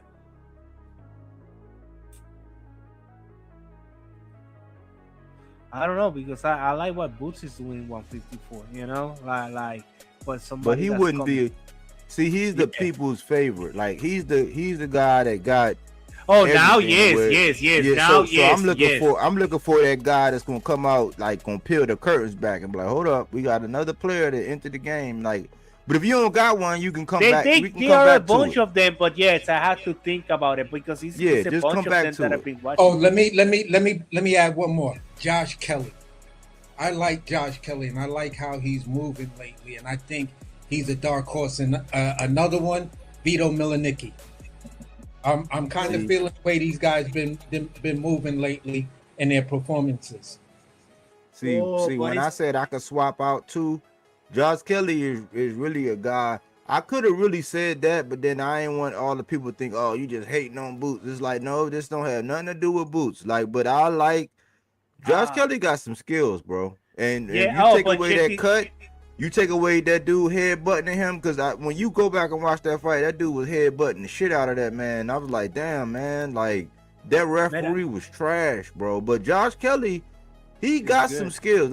He got some skills, and I think he's developing. And I think that he's smart enough, and he's fleet of foot enough, and he got just enough power to where he can upset a lot of people, man. But let's watch. I got one. In one, because this fight is coming up, that is Jojo Feliciano versus Bebo Verona, the Argentinian. It's gonna be Argentinian versus Cuban. This Cuban kid been good, he have good knockdowns. This is gonna be his fight. If he beat this Bebo Verona, because that Argentinian, bro, he's a pro. He can punch. Yeah, he was in 154. That's why I said when I did my little, cause that was part of the housekeeping. When I was talking about the Rolly undercard being meh, I said it was mid, but I liked it as a hardcore. But I'm saying as far as between hardcore and casual, I said it was mid. But like that was one of my key things. That dude Verone, he can punch. So if he catch Yo-Yo and stun him, we finally gonna see Yo-Yo go through. We might see Yo-Yo go through some adversity, which is one of the things that we need to see a boxer go through before we stamp him. And that's why I said, man, I don't know. So I'm looking forward to that. I'm still evaluating Yo-Yo. I like him. I like his offensive output. Yeah. So, but let's let Swat jump in here, man. I know you're a single dad. He don't got much time. So, you know what I'm saying? What you got, Swat? Man, yo, when I came in, man, I went out to Twin Peaks. Shout out to Twin Peaks, man. It was some good service going on over there. Yeah, you know what I'm talking about. Yeah. Anyway, man, when I came in the crib, man. I think are y'all talking about the dark horse at 154? Well, from lightweight to 154. So we got 135, 140, 147, and 154. My two dark horses between that weight class is definitely Ray Montalin. I definitely got to put him in there. I mean, even though, you know, people kind of know him, but casuals really don't know him. But I don't think a lot of people want to, like, I don't think they want to step to him like that. I just don't. But to be honest with you, to my surprise, at 154, man, Sebastian Fundora, everybody know he's going to be on hard out. But don't nobody really give him that credit. You know what's funny? I don't think Sebastian know that he a top dog yet, because he still be wanting to fight on the undercard and still be wanting to kind of stay up under the radar. But you the cheat code, bro. But I think, you know, see, ahead, to no, me, go ahead. he is that guy. Like, I know But I'm see, a he- rough I a don't lot of think he Boots think that. fans, but to me, he is the guy to beat. Like, to me too. right now, Me Fundora's too. the guy to beat, but I didn't want to ruffle a lot of Boots fans, so that's why I didn't put him as a dark horse, because I think that he's that guy. That's why I couldn't put him as Hey- my dark horse. 'Cause Hey, I Bobby. think that Yes, until he move up, like, he's an enigma. I called him Hey, the Bobby, enigma. I'm gonna do it for all the Boost fans who think they can look over Fundora. For me, I'm gonna put it in their face. And I love Boost, man. Don't get me wrong. I think Boost is an exciting fighter. I think he's the next superstar. I think Boost got a high ceiling, man. But the thing is that at 154, you kind of landed in that pot where you got that guy that ain't nobody ever seen before. So I'm with you, buddy. Like, I mean, for me, from when I've talked to everybody, when I'm around, you know, just talking on YouTube, man, just politicking with everybody with boxing, man, it's like they want to give Sebastian that kind. They know he there, but they don't want to. They don't want to admit how dangerous he is, like how dominant he can be. And to be honest with you, yeah, go ahead. That's what it is. They don't want to admit how dangerous Fundora is, but they don't know. I'm gonna tell you the hardest problem with Boots, right? And I noticed that you are a Boots fan. I'll give you credit. I've noticed that. And so for anybody listening, Swar is a Boots guy. Like, I've heard him, like, in our little conversations, I've heard him. But this is the thing. People don't know how to promote Boots, man. It's like they gotta put so much cayenne pepper on it until, like, cause this is a tricky situation where when a fighter is coming into his own and he's proving it, and up until that threshold between where he show you, like, okay, I got that it factor, I got a lot of the qualities. In between that and then you actually proving it, it's like it's a little tricky spot right in between there. It's a little time frame in between there to where you might go overboard and shit on everybody and do it, but you don't got to do all of that. I'm saying all you got to do is just wait, just promote your guy. But that's the thing with Boots, people don't know how to promote him, so they'll diminish Fundora to big up Boots, and it's like, no, you don't got to do that. But casuals don't do Another that. fighter to promote my guy. All I do is say my guy got a 93.33% knockout rate. My guy fought more champions than anybody you can name right now that they call in the face of boxing. My guy can fight on the back foot. My guy can go lateral. My guy can fight on the front foot. My guy got exception. He got an eraser. So even if you outbox him for 11 rounds, he can still knock your ass out in the 12th round. I can do that without even shitting on your guy. Nobody else can do that. But Body, When it them comes to their casuals, guy. but Body, you know that casuals love Boost because Boost bring that swag, he bring that excitement. To be honest with you, man, I talk to him all the time. They be coming at me, they be like, Boost this, Boost that. And my thing is, look, I give a man credit. They even try to compare him to my favorite fighter, Roy Jones Jr., but I say, get the fuck out of here. Sorry, I don't mean to cut. No, yeah. But get your ass out of here with that, with comparing him to Roy. He ain't Roy yet. He ain't did none of that. My thing is with Boost, when they see Boost, they see that charisma and swag. But when it comes to Sebastian Fundora, you gotta crack that code. That man is 6'7". That man got reach. That man got some. He got. If you let up a little bit, Sebastian gonna put you out of there. Nobody in this world thought that Sebastian Fundora would be the man that stopped Keith Thurman. Bro. Nobody. La Bala Mendoza was the only one who cracked that code. That's what I'm You saying. have to see him his face too. He was because you have to get inside those punches and you have to go. My thing. No, I didn't mean to cut you, but my thing, and I'm just jumping in. I'm getting in the mix. Yo, my thing, Boost, nobody demanded 154 until you get Sebastian out of there. That's just me. That's why I call him the dark horse. Like, nobody want to give him the credit. But the thing is, yeah, you know what I'm saying? Like, Sebastian, that guy, you get Sebastian out of there, 154 kind of wide open. But until he out of there, it ain't wide open. Not for me. Right.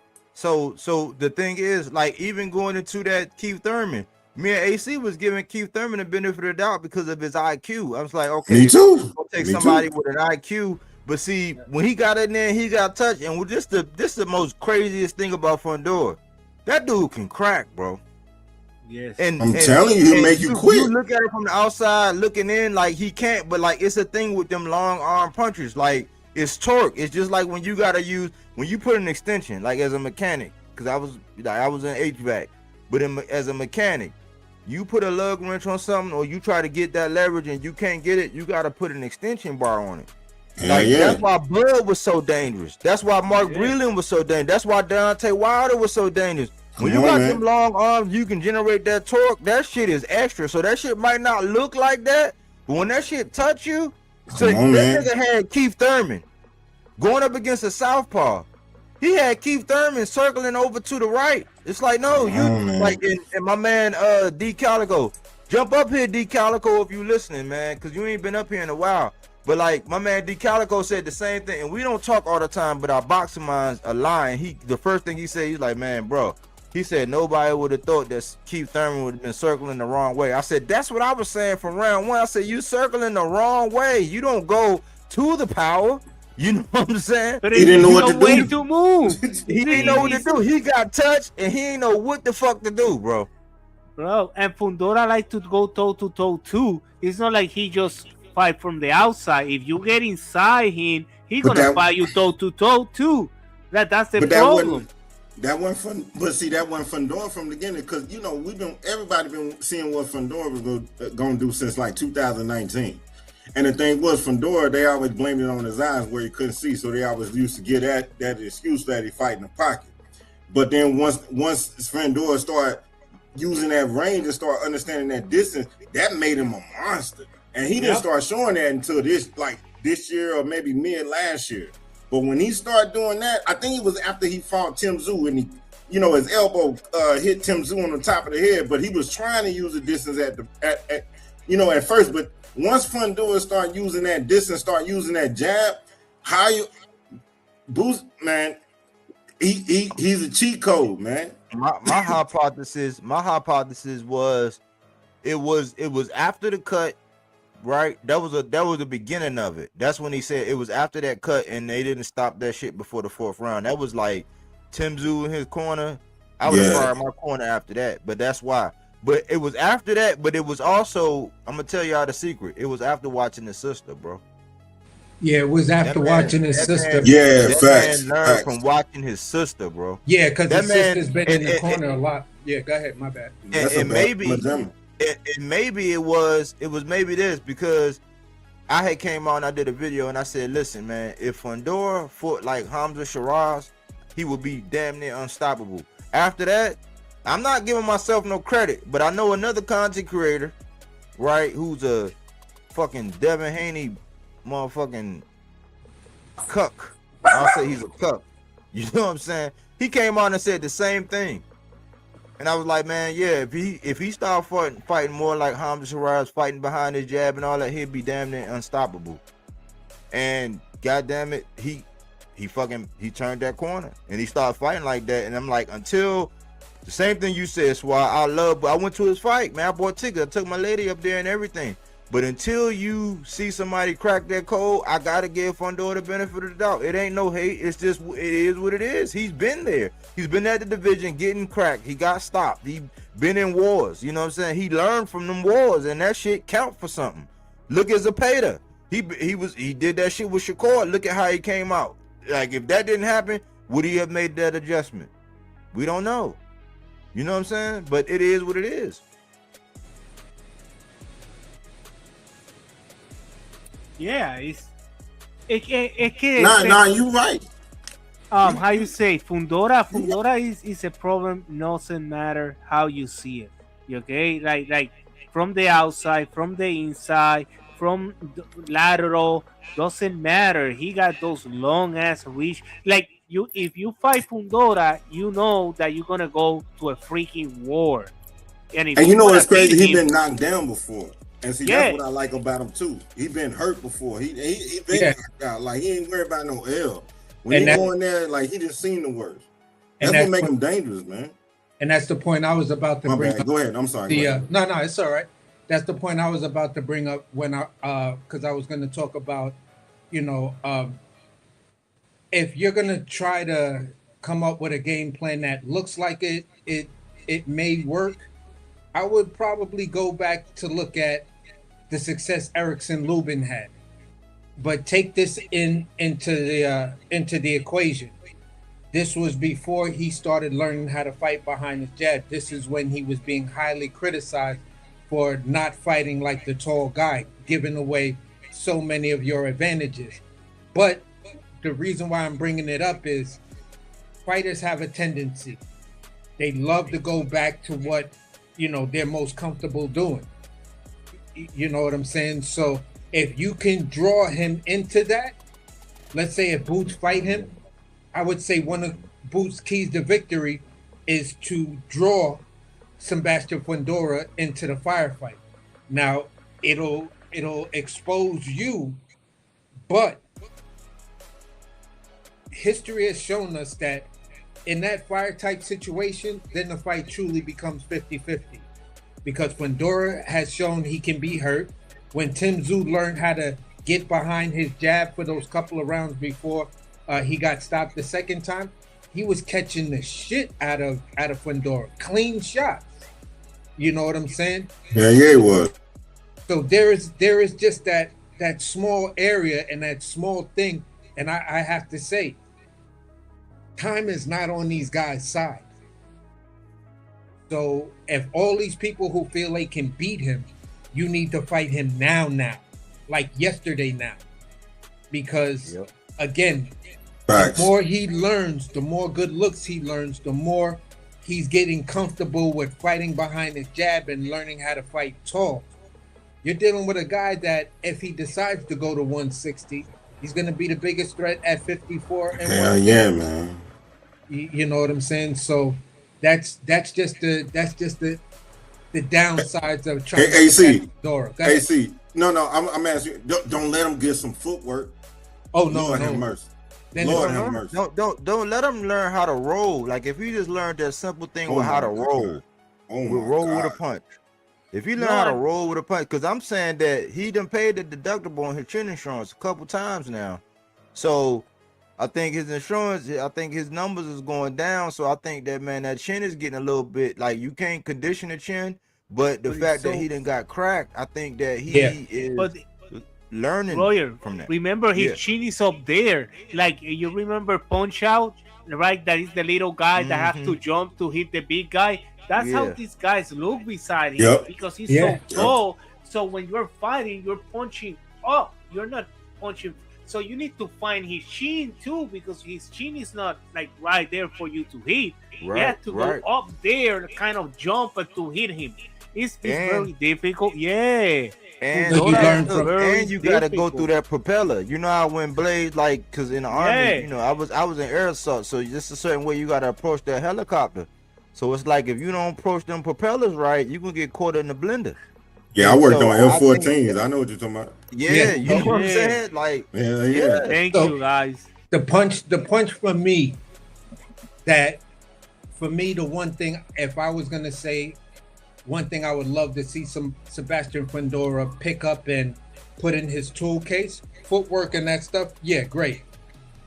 You being a tall fighter, you should be a master at the check hook, because you will stop anybody from getting to your chin with the simple check hook. I don't need some of the other stuff, but if I need to use it, I know how to use it. If I get hit and get hurt, then I will go to my footwork and stuff like that. But if he just learns the half step with the check hook, bruh, nobody gonna touch you, bruh. CAC, I was getting ready to raise your check hook with a half step back. Like, and you said it. If he learn that half step it's back, real though, man. And know how to control that distance, that's beautiful. That is Yeah. beautiful. That's damn near unbeatable. And that's If you why can I'm do it. saying, and that's probably why I think maybe all four of us are in agreement that if you're gonna beat Fundora, you're gonna beat him this year, a little bit into next year, but after that, forget about it. It's just not. It's gonna be the type of thing when he gets up in weight and he really gets one of those bigger guys who are really, really shrinking down that can crack. Right? I'm gonna give the Boost fans something special.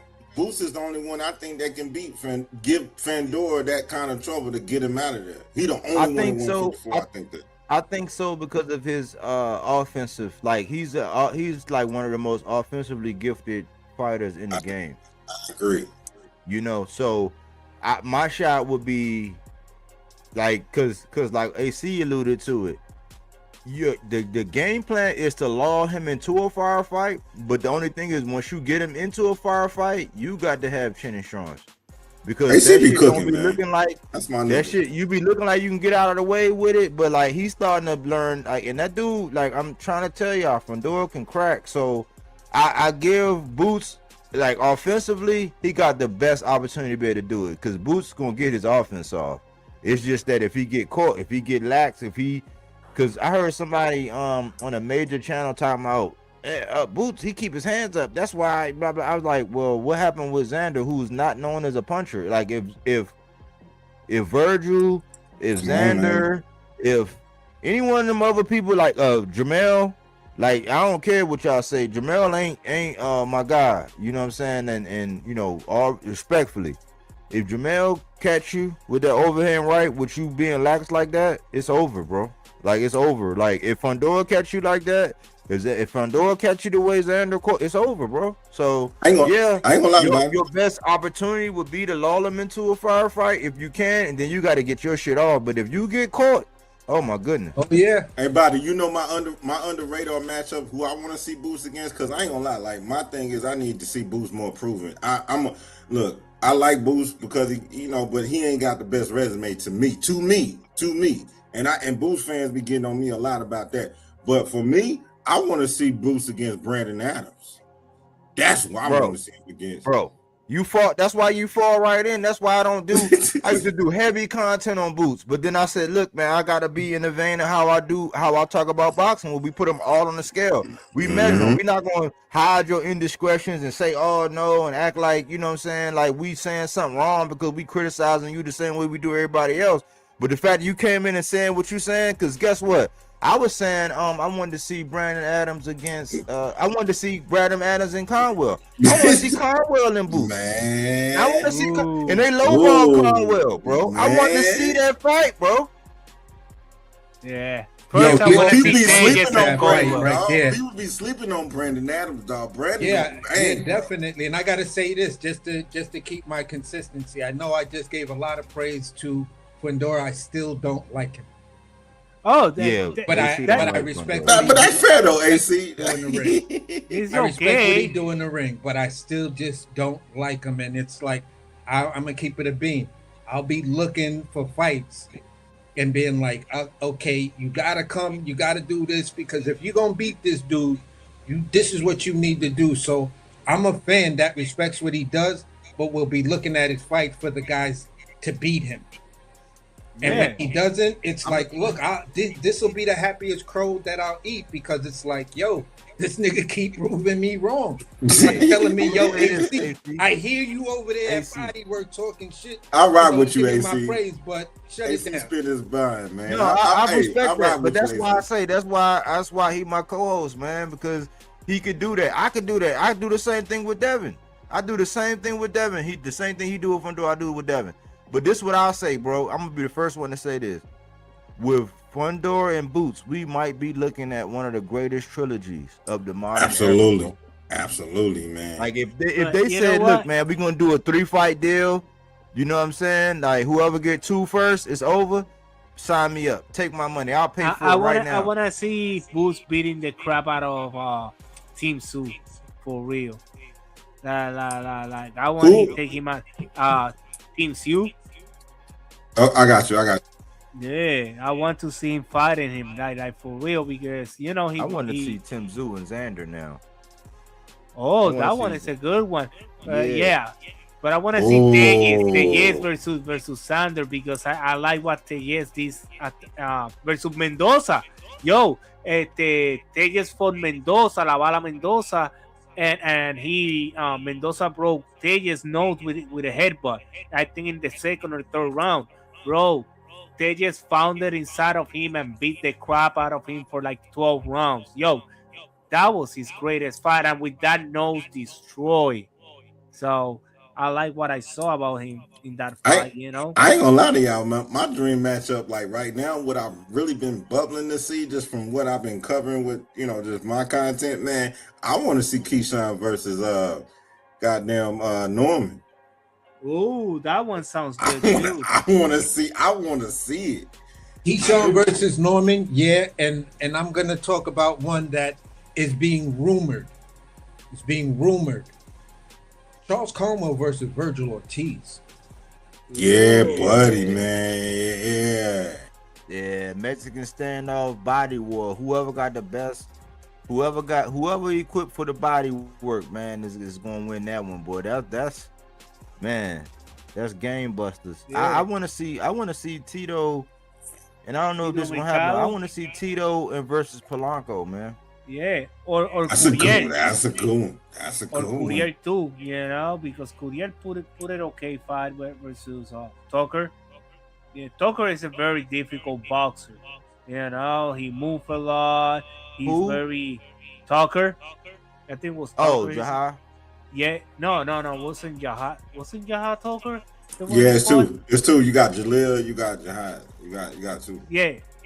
He fought. No. Yeah, Jaleel Hackett. Yeah, it's Hackett. That's right. It's Hackett. Yeah, so you're talking about the same Tucker at 160, right? Yeah, I do. Yeah, that fought Courier. Yeah. 160.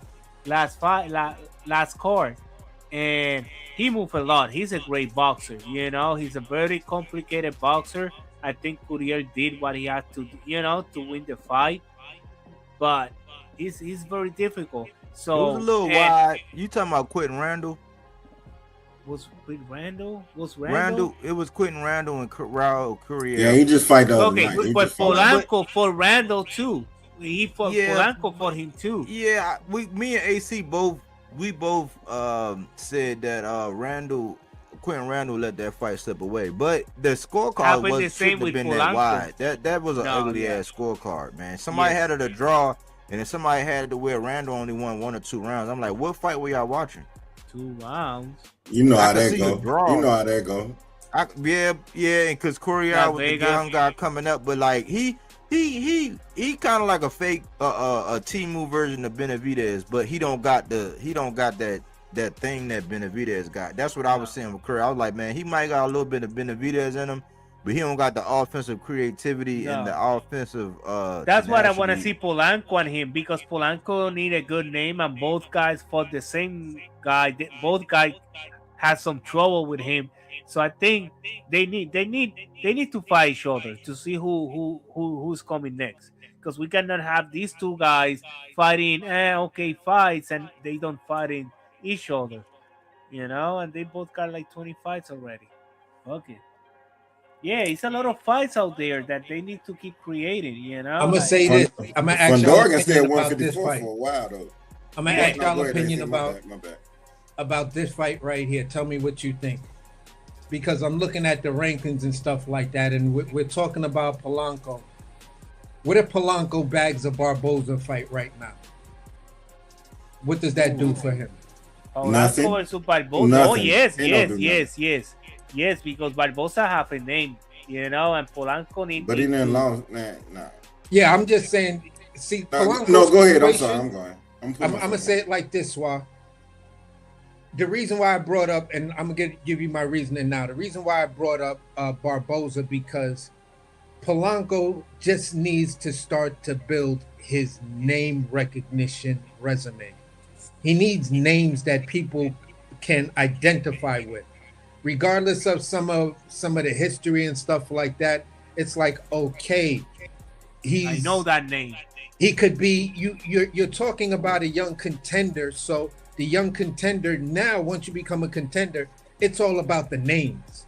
Yeah, you could still go after, the the smoke aspect of it, but if you can put the name and the smoke together, then you might have something that's really, really special there. And at the end of the day, So you can I sell. could say, all right, maybe give me a Polanco and a Tiger Johnson, but then some fans will say, well, that might be looking backwards because Polanco is yada yada yada, and it's still like, okay, but wasn't both of them coming up from 140? Nah, they neck and neck. You talking about Rohan, right? Nah, they Yeah, neck yeah, and yeah. neck. They neck I and neck. think Rohan And- need to get the winner out of. I mean, if he wanted to make a name, if he wanted to make a name, you got to get the winner out of Tio or Rolly. Yeah, but what I'm saying is in between that, like me, I got you. I've always felt that Polanco versus Tiger Johnson is a crazy fight at 147. I agree. You feel what I'm saying? I think it's a fight that does well for both of them. But if he can't land that fight because you're already starting to see the way Tiger Johnson is moving and he's attaching his name to Devin Haney with the recent call out, you got the jump. So that might be history. So that's why I made the statement that some fans may downplay that fight, like got you. looking backwards because he's already got Devin Haney lined up. For me, Polanco versus what's the name is a fight. I got you. No, that makes sense. That makes sense. Though, AC? Huh? Is Barbosa at 47? Yeah. Well, what about this, still AC? I got one for you. How about Rohan versus Catterall? Whoa. Oh, that's a good one. That is a good one. Because Barbosa, he needs that fight too, yeah. Barbosa's like a man. Barbosa, he can box, but I think that he is I can't say front runner, but he's like a. Well, they got him like labeled, fam. I ain't gonna say a fake, but like he presents all of the whatever, but then he'll curl out. You know what I'm saying? I think he'll curl. Well, they He's label like him a as curve. they label him as flat-footed. Like anybody who beat him, like how they gave Tio that, they was like, well, he's flat-footed and you know what I'm saying? Like they put his style. Anyway, go ahead. I'm sorry, but I'm just saying. Yeah, they label him as that. See me, Barbosa, he got Catterall, but like Catterall, he got a little bit of Tio in him where he fight up and down. Like he'll rise, and then he'll be like, damn, what happened in this fight? And then he'll rise. You know what I'm saying? But I like Catterall. Like I like Catterall more than I like Barbosa, and Barbosa actually beat him. But like when Barbosa, if I saw Barbosa against a Polanco, it'll present a challenge because Polanco, for some reason, he got that thing, like that Keyshawn thing that I be thinking to where skilled boxers, like if you're a pure boxer, you can give him hell, you know, because he trying to land his big one and he don't want to box with you. He don't take his time enough. You know what I'm saying? He got the power. Yeah. He got the power, but he don't take his time enough to pick you apart and break you down. He just want to land that big one. And then round after round go by and he don't land it. And so it's like, damn, what did you do in the meantime? Dude was outpointing you. So that's why I say a more action-packed fight would be Catterall, because Catterall gonna bang on you. Catterall gonna swing, you know what I'm saying? And Barbosa, he'll keep his hand in his pockets like the whole time and just try to stay on the outside and pick and pop, you know what I'm saying? Yo, y'all think that, you know, it's funny, like when I with Catterall, man, you know how he switched up and went to Bozy.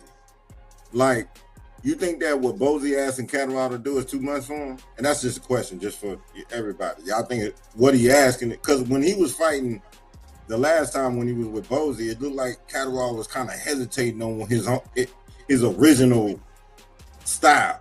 What do y'all think? Because that's what I thought. I was like, man, maybe Bozy asking too much of Catterall, but I don't know if he's still with Bozy though. I think that's the one instance, and I do give Bozy a lot of heat. Because I see it just like Bomac, they be with that name brand shit, and then I pull out the resume and the fighters that he done been in the corner of, and it hasn't looked good outside of his star.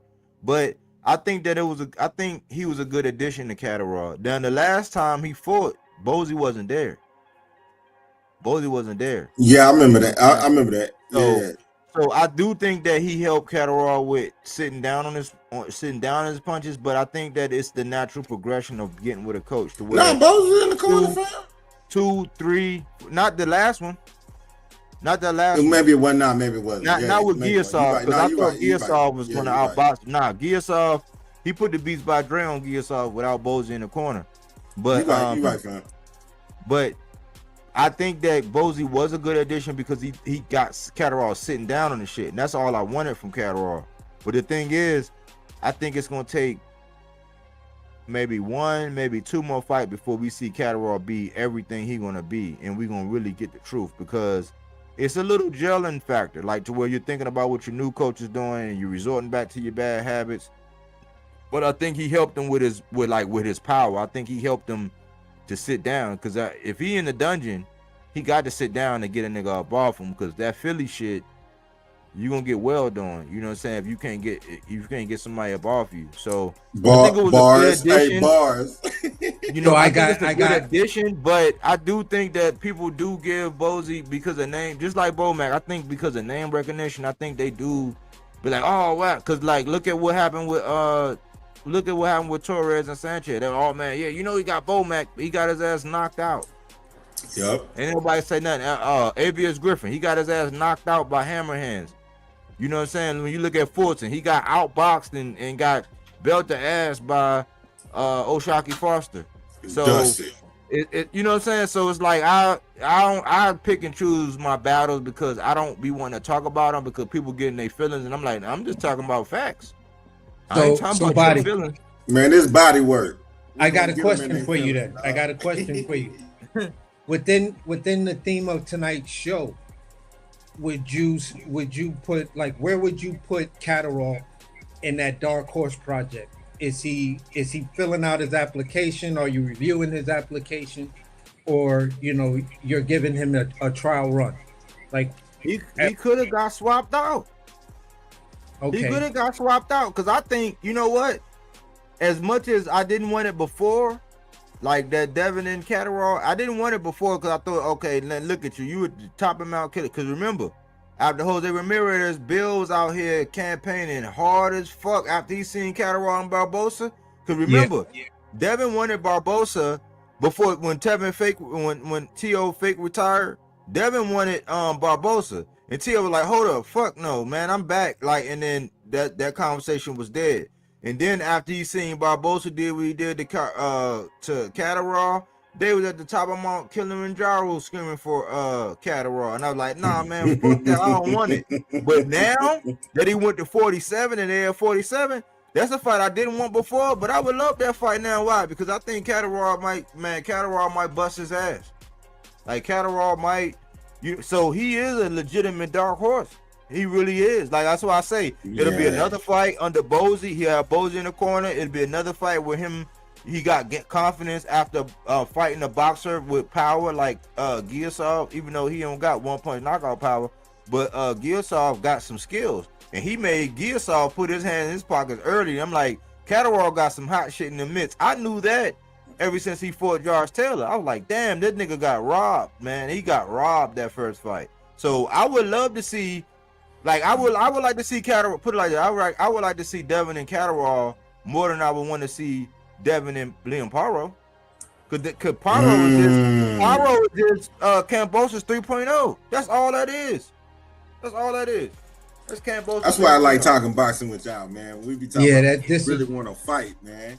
Yeah, this is why they're going to probably try to rebuild that fight, let lightning strike in the bottle twice by doing Paro down in Australia again. So y'all got me thinking, man. Y'all got all me the glory, because I went to Australia and he's like, he's gonna pick your guy. You picked your fight. Yeah, it's gonna be a repeat. So Australia is a good home for Devin Haney.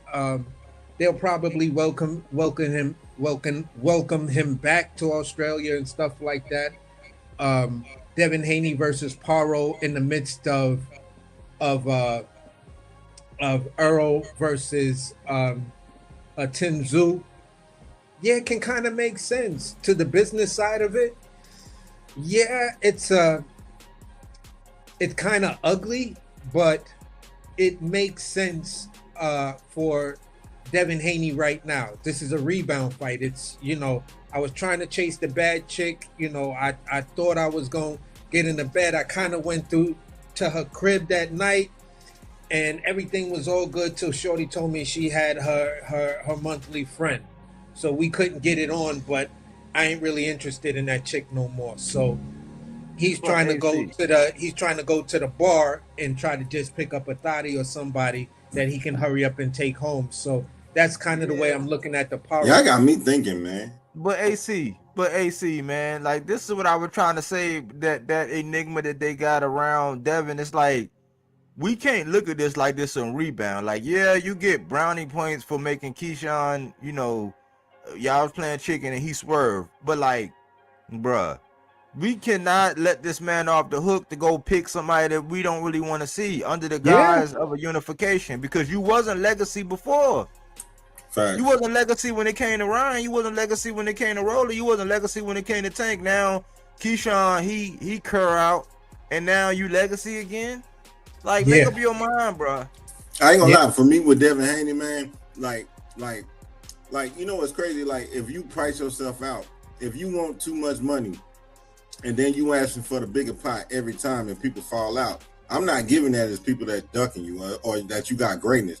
Your value, you think your value higher than what you think. That's what I think about Devin. Like, people falling out because you ask for too much money. And the thing is, when people fall out, you gonna call them a duck, and you say, "Nah, fuck that. You ain't worth what you say you're worth, and you can't say." Go ahead. Yeah. That's how I feel about Devin. Because look, the Haney voice was never talking about how you gonna say this man was pitching a fit. How you gonna say he ain't worth $12 million when he got it? And blah. I was like, hold on, bro. And I don't even do this. It was another channel that got into this. And they put it out there. They said they put his business out there and said, hey, this man making $5 million a year, bro. So all that 12 million, that shit, unless he lied to the courts and got, like, I don't know what he got. He inside, whatever. Unless he lied, that man been making $5 million, bro. So all that shit, he was pitching a hissy fit, talking about how you gonna say he ain't worth 12 and blah blah. Okay, well, this first bid was bid at how much? 8, right? So that was the market correction right there. So that's I've been on this SWA. I got videos about this SWA, about this man and his value before Turkey even entered the picture, bro. This man has been infamous for attaching his name to certain fighters and then go fighting somebody. Like, he attached his name to Mr. Gary Russell. He already had Gamboa in the bag. He attached his name to Tank. He already gonna fight JoJo Diaz. He attached his name to Tank. He gonna go fight Loma. He attached his name to Loma. He gonna go fight the Narez. Like, I know this shit like the back of my hand. Hey, buddy, like, your work is not what you think it is, bro. Just because you get a dummy, just because you got somebody that's gonna trick off and give you that bag, thinking that whatever, and they got it to lose. Tricks got it to lose. Like, that Lil Wayne shit, he changed the game when he said it ain't tricking if you got it. And I had to sit back and say, hold on, man. It's still tricking. It's just that you got it. You know what I'm saying? But no, not on my channel. I ain't gonna, you know, I ain't trying to do that. But on my channel, like, because I be on Shakur ass. And the thing is, I be giving Devin credit for what Shakur doing. But I'm not, like, I be telling, I'm not a Devin fan. Because I see what they doing over there. I said, like, years ago, they little business plan or business plan gonna collapse because he ain't worth what these promoters want to pay. And the thing is, now the casuals don't even understand that. So then every time that somebody duck out or the fight don't fall through, you know what I'm saying? They be saying that, okay, well, they ducking. No, nigga, who wanna? Hey, man. Anyway, I get what you're saying. Like, I'm not. Anyway, the business plan, the business structure is gonna collapse. Turkey gone, and that's how I feel about Devin, man. Nobody want to take that shit that they giving right now. Nobody. Hey, but I don't know why I don't get your alerts, man. I swear I subscribe. I don't get your alerts. I'm growing. To be honest with you, the channel just started blowing. So, man, I still gotta learn how to clip videos and shit. I still gotta send my ID to pin somebody comment. Yo, I didn't even expect it to blow like that, fam. I'm just, you know what I mean? I just got tired of being in the chat all the time. So I started my own channel. That's why I started my channel. Cause I was like, man, I got tired of being abused. I was in some major peoples, and it was good when I was saying, oh, you cooking. But the minute I said, hold on, man, according to what I seen, that ain't right and exact. It's like, oh, time this nigga out and black. I was like, Yeah, oh, really? me too. And that's why I started my shit. That's the only reason why I even got a channel, because people started. I was like, nah, bro, I'm not a yes man, and I'm with you when you right, I'm with you, but when you wrong, I'm gonna say something. Me bro. too. They was timing me out, fam. I was getting blocked. Yep. Like, man, it was just anyway. But that's why I started. But man, I got your email, so I'm gonna keep you posted to my progress in this motherfucker. Yeah, because we will support you. We'll help you grow. We'll, you know what I'm saying. We'll get you Man, over I the hump. appreciate it. You know what I'm saying? Like, it'd be my pleasure. But the only thing is, man, a lot of times, man, it's so many channels. I could name the names where I done told maybe, oh, you need your own channel. You need to do this only for them niggas to blow up. And then I'm in the comment section. They reading the comment above me, the comment below me. I'm like, oh, so you one of them type niggas. Like, it's a couple niggas, the major names that you know. Yeah. Where I was like, man, you good. You need it before they even had shit. And then they get tough, get man. on, and then they start acting like all brand new and shit. I ain't gonna lie, fam. That like when I first came on here with y'all, man, that's when I started mine. But you know what was crazy? I understand loyalty in this thing now. I understand what it means, because like everybody can talk their shit out here and they can do whatever they saying. But if you wanna grow your own channel, man, it's not easy. So you gotta, you gotta learn etiquette with this shit. You gotta learn how to talk, but you gotta also learn how to network. And it's not easy, man. So now I got your email. You one of my day ones, and that's what I call you and AC. And me and AC been knowing each other for about goddamn 2 years. But y'all like my day ones with this, because man, it's a whole different world when it comes to that. Anyway, that's a whole nother thing. But anybody like starting out their channel, man, look, you can talk that shit in that comment. You can put all that shit, but start your own channel and see what we going through. Then you'll know. Yeah, people will refuse to support you. People will. For sure. I've seen people. They'll steal your shit too. People, bro, listen. I've seen people super chat other people for shit that they know they heard here first. But they'll somebody gonna come on in and say some shit they heard here today. They gonna super chat them tomorrow, and they won't even like the video right here. You know what I'm saying? So I just go on the cut. That's why I called it 300, because you know how the 300 is. It don't take 1,000 million. It only take a 300, like where we solid all the way around. That's why you fit right on it. Melazar, he speak his stuff. He take his stances. He's solid. You ain't gonna get Melazar to move if he stand. And that's what we like. Like Melazar ain't a yes man. You ain't a yes man, but y'all know y'all shit. That's why when y'all come on, y'all fit right in. Like y'all be saying shit to where it's like, I'm glad. Like some of the stuff you said earlier about the unified champion 154, I'll be wanting to say it, but I said I'm gonna lay off of it because I don't want people to think I'm hating. You know what I'm saying? But I just can't be biased. It's like I'm not gonna be that one where you can say, oh man, body, because even when Lamont Roach and Tank had their thing, you can ask AC what I said and how I stood tall and say, hey, nah, man, my dog was off, bro. Like, nah, man, by the letter of the law, come on, man, should have got that. You know what I'm saying? Like that's my man. Like, I'm the biggest Tank fan on the planet probably. And I'm in Baltimore, but I'm not going, you know what I'm saying? I'm not going to the game. I ain't gonna lie, that's why I rock with y'all 100 grand, fam. Like I'm telling you, man, like Shakur fans can't stand me, because like my videos, man, hey man.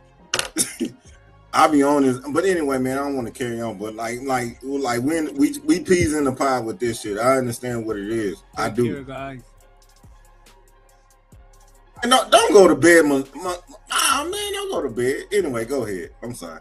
But salute the man that's out here working, man. Like, this is season. So in the wintertime, when it, like in the fall and the winter, he'll be on more and stay. But like summertime, he work outside. He work with the plants and the trees and all that kind of stuff. So he be. I like him though. I think he's dope. 30. You know what I'm saying? He be up.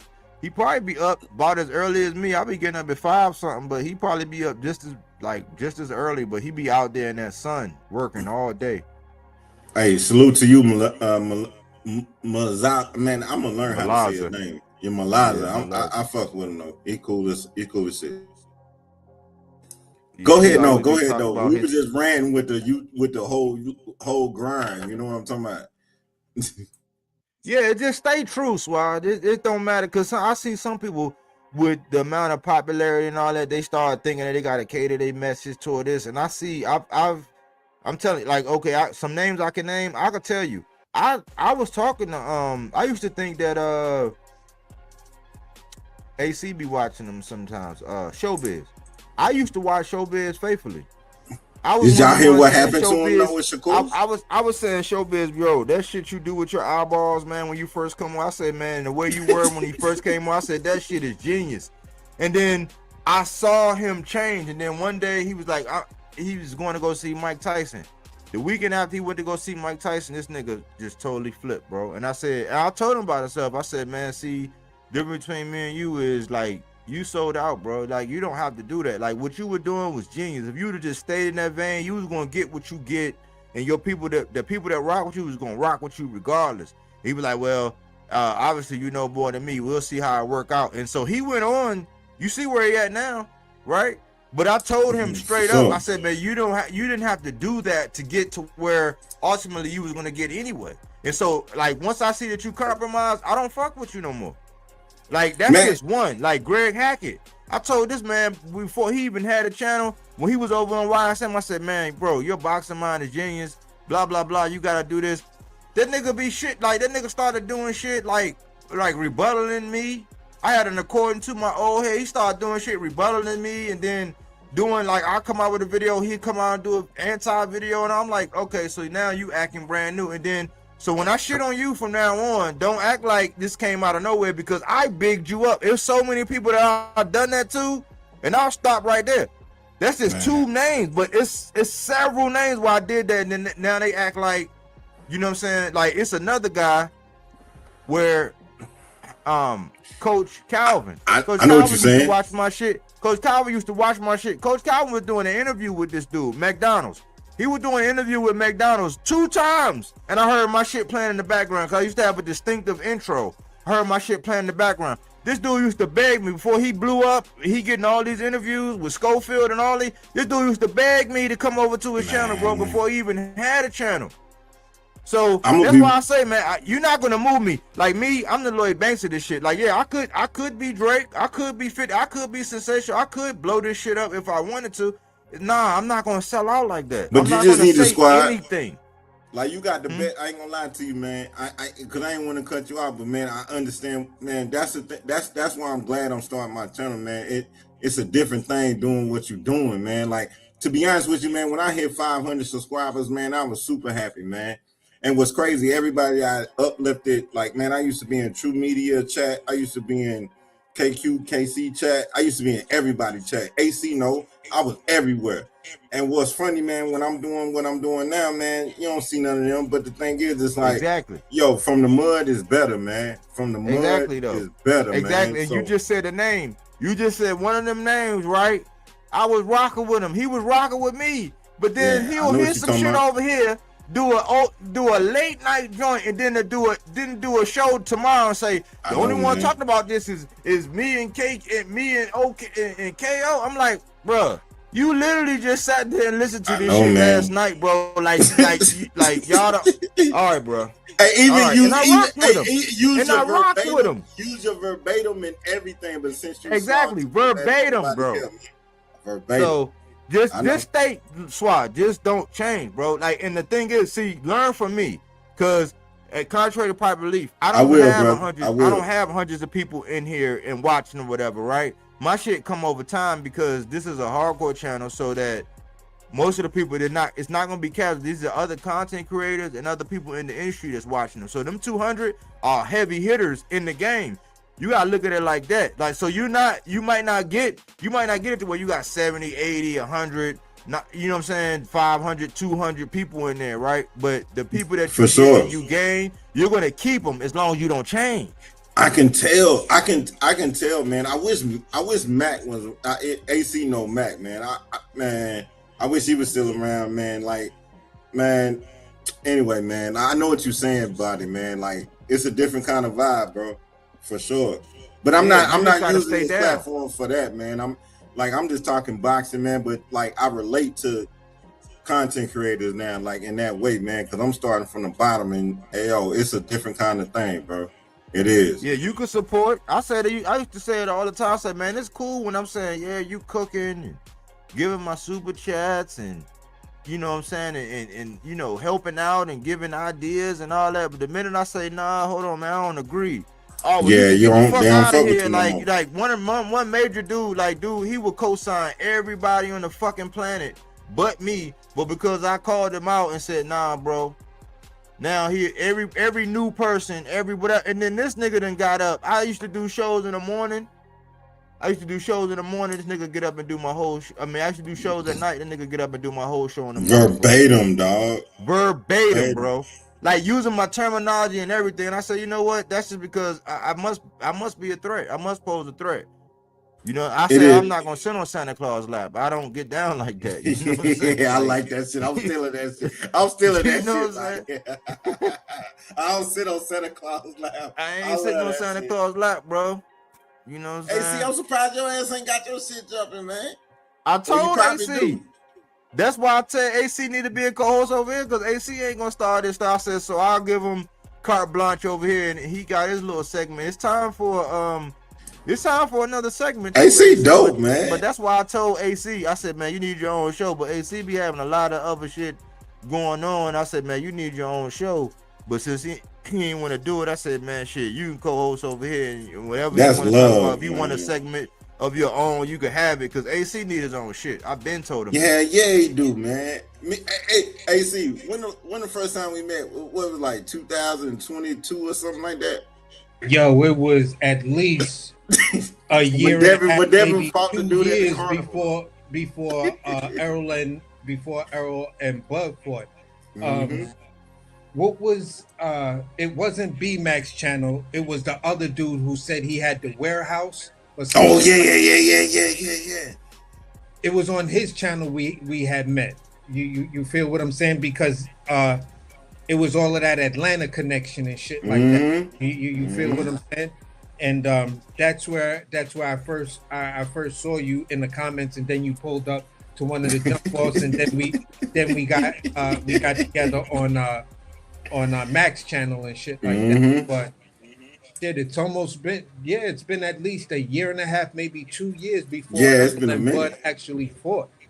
You feel what I'm saying? And we would go back and forth on certain things. You feel what I'm saying? Yeah. Especially like Shakur and Devin Haney stuff, we would go back and forth on. Yo, AC be like, you fucking listen to him. You need to listen to him. But you know, at the end of the day, let me say it like this.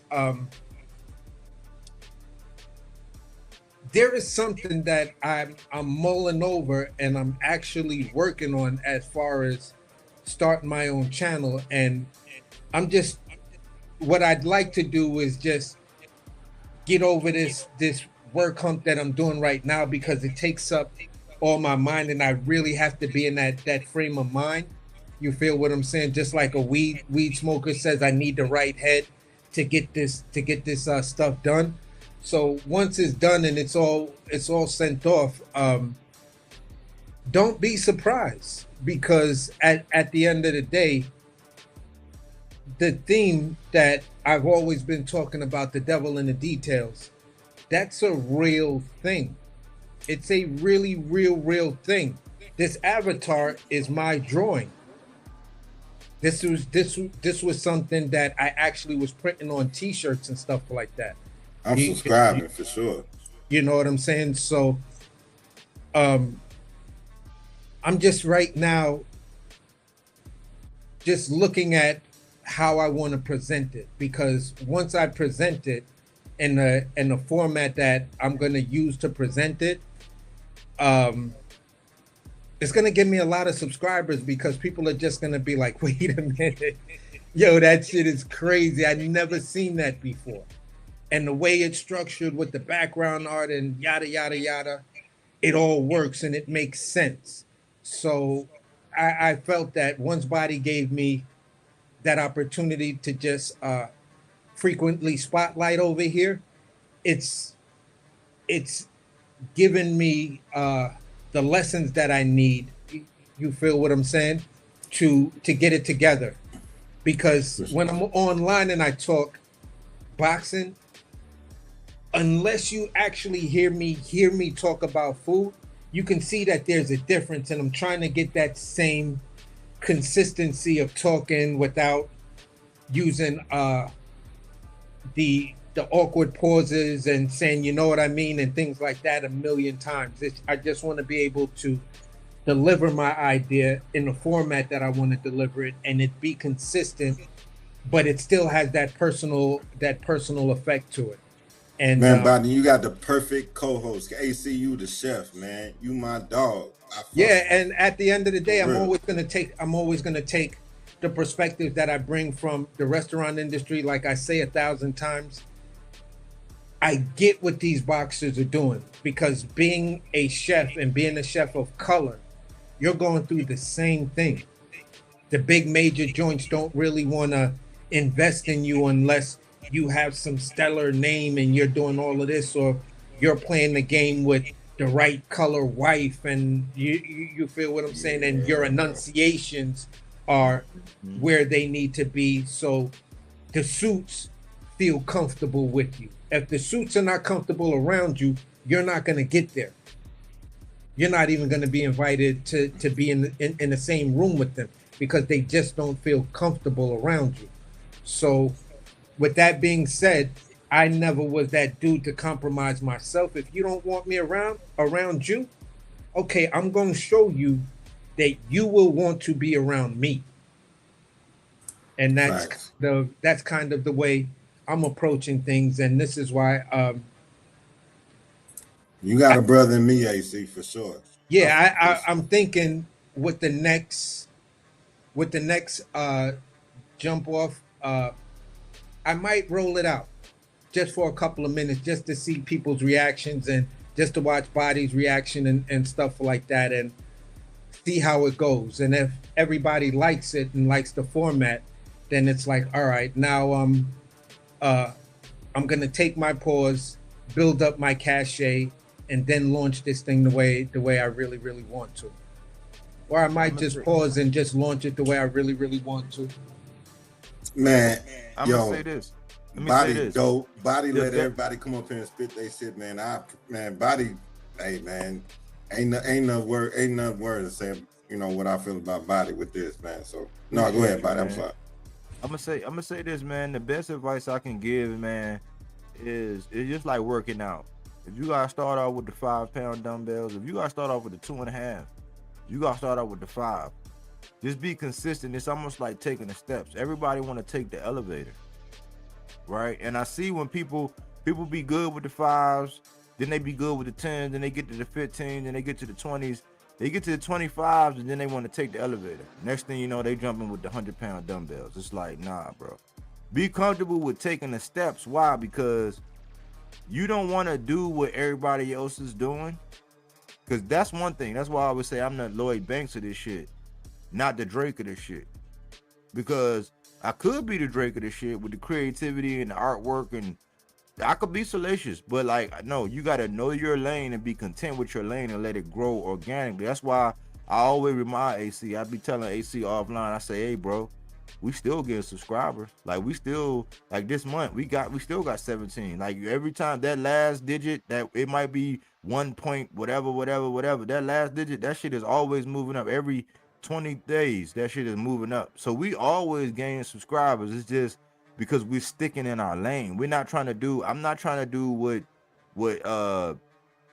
Coach Malachi doing. I'm not trying to do what Ego doing. I'm not trying to do what Fanon doing. I'm not trying to do what KO doing. I'm doing what Bodywork do.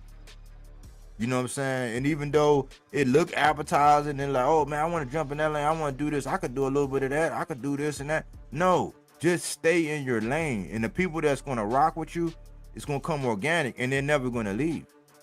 And once you gonna look up and you're gonna be like, damn, I got all these subscribers and they rock with me and it's love and they know that I'm real to myself, I never had to change. That's a beautiful feeling. That's the thing. But this is OG right. Cass. Let's talk about OG. I be one of Let's go. OG, you gonna have to jump up here one time, OG. But OG say his oh man.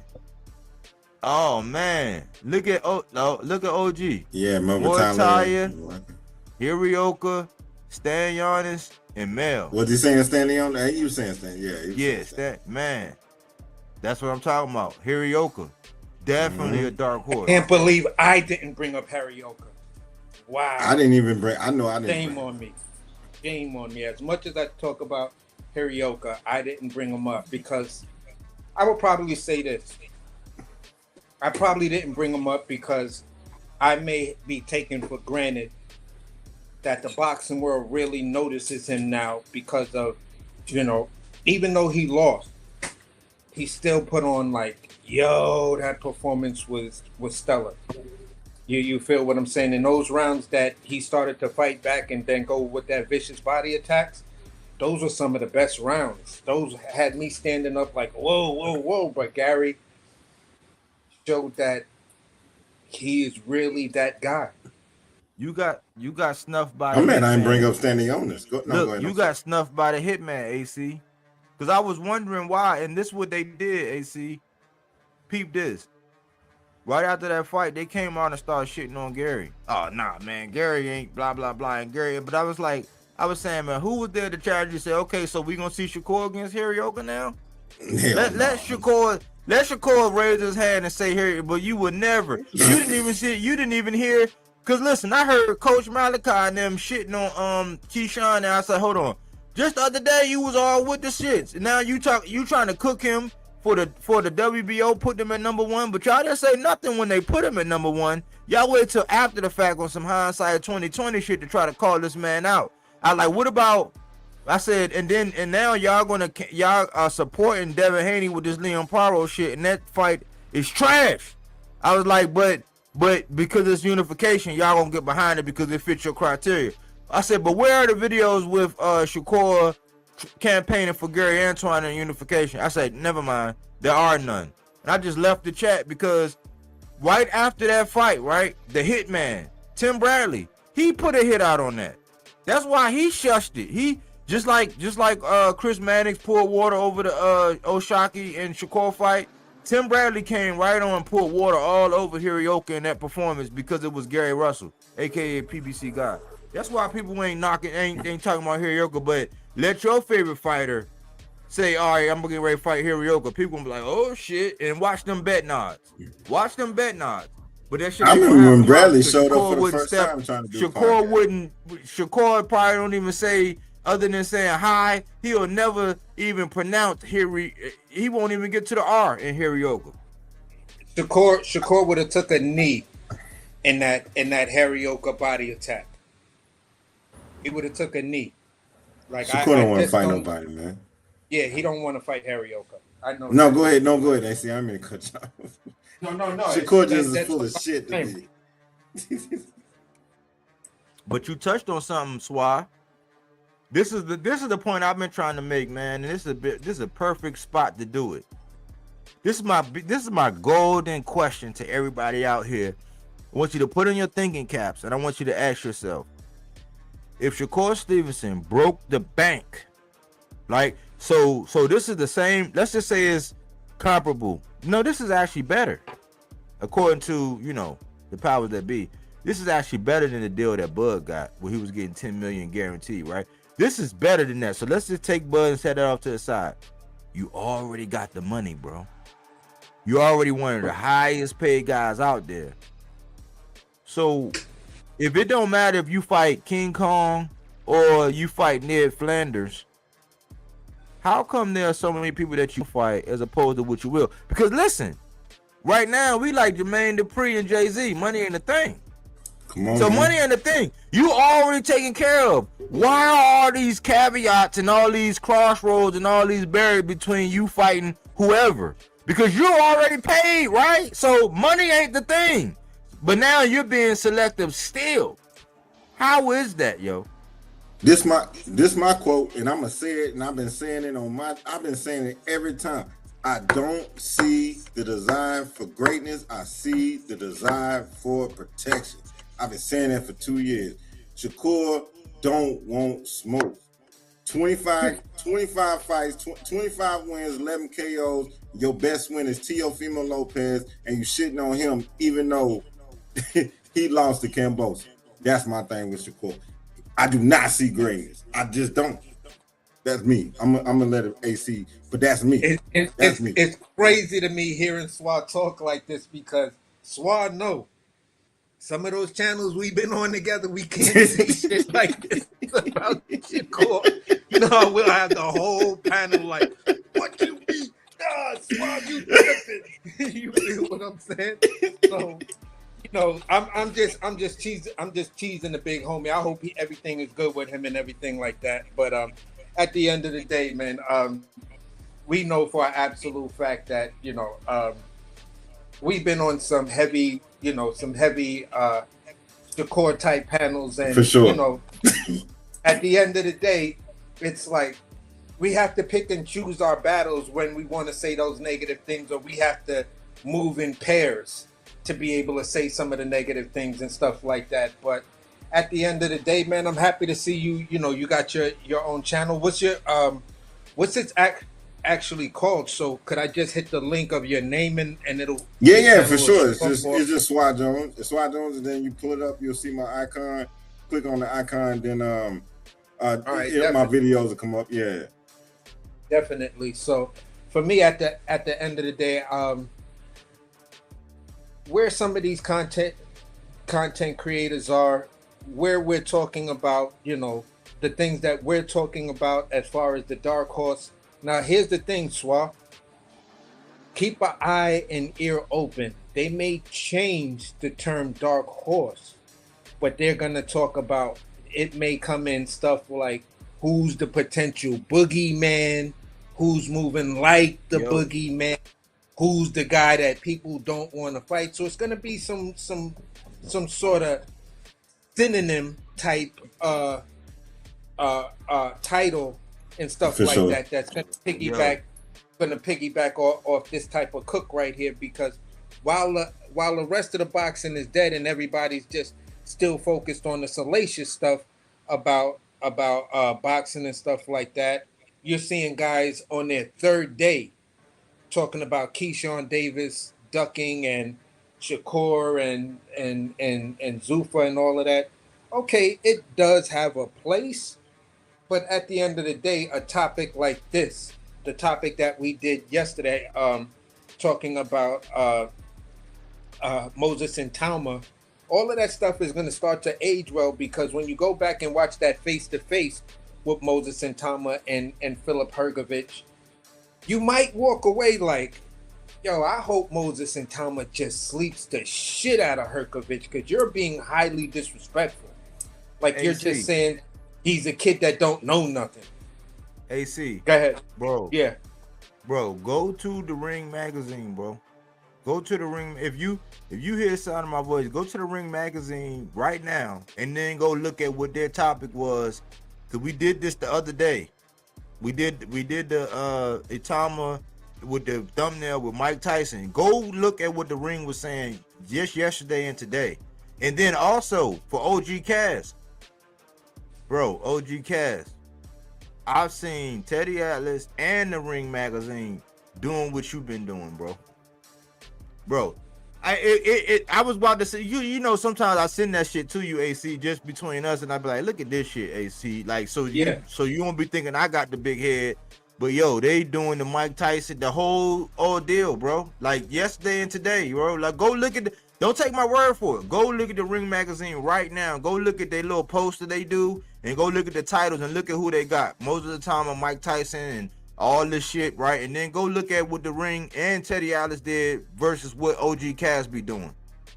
The 10 greatest fighters, blah, blah, blah. Go look at what they doing, bro. That's why I say, man, you can't go by numbers, bro. Like, just because you might be somebody, you might be sitting around, you might go over to OG Cass, you might see 4 people. That don't mean that people ain't watching that shit eventually, and people ain't drawing ideas. They not just gonna give the credit, because that's what they do. They usurp you of your abilities. But don't take go look at the Ring and go look at everything they saying about Moses and Tom, and look and see what pops up after the day before yesterday, after Tuesday when we did that segment on Tuesday. Go look at what they saying. You'll be shocked. Yeah, and that's, you'll be like, damn, homie. And that's the thing that we're basically talking about. It's like, okay, the big guys want to skate along the surface, but we have select specific mining equipment that we can dig deeper than the surface conversation, and then pull up some gems, some precious oil, some natural resources.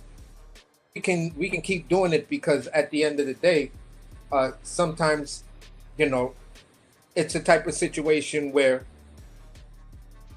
we may be talking about something, but it sparks a whole new, different type of conversation that at the end of the conversation, we're like, yo, that might be a good topic to cook on. And for some reason, it's like Body's like, yeah, I got the thumbnail for that already. You feel what I'm saying? So all I'm saying is this. Some of these smaller channels that are really not moving towards the same algorithm type talking points and wanting to play the algorithm, we're playing the boxing information. We're playing the information game while other people are playing the algorithm game.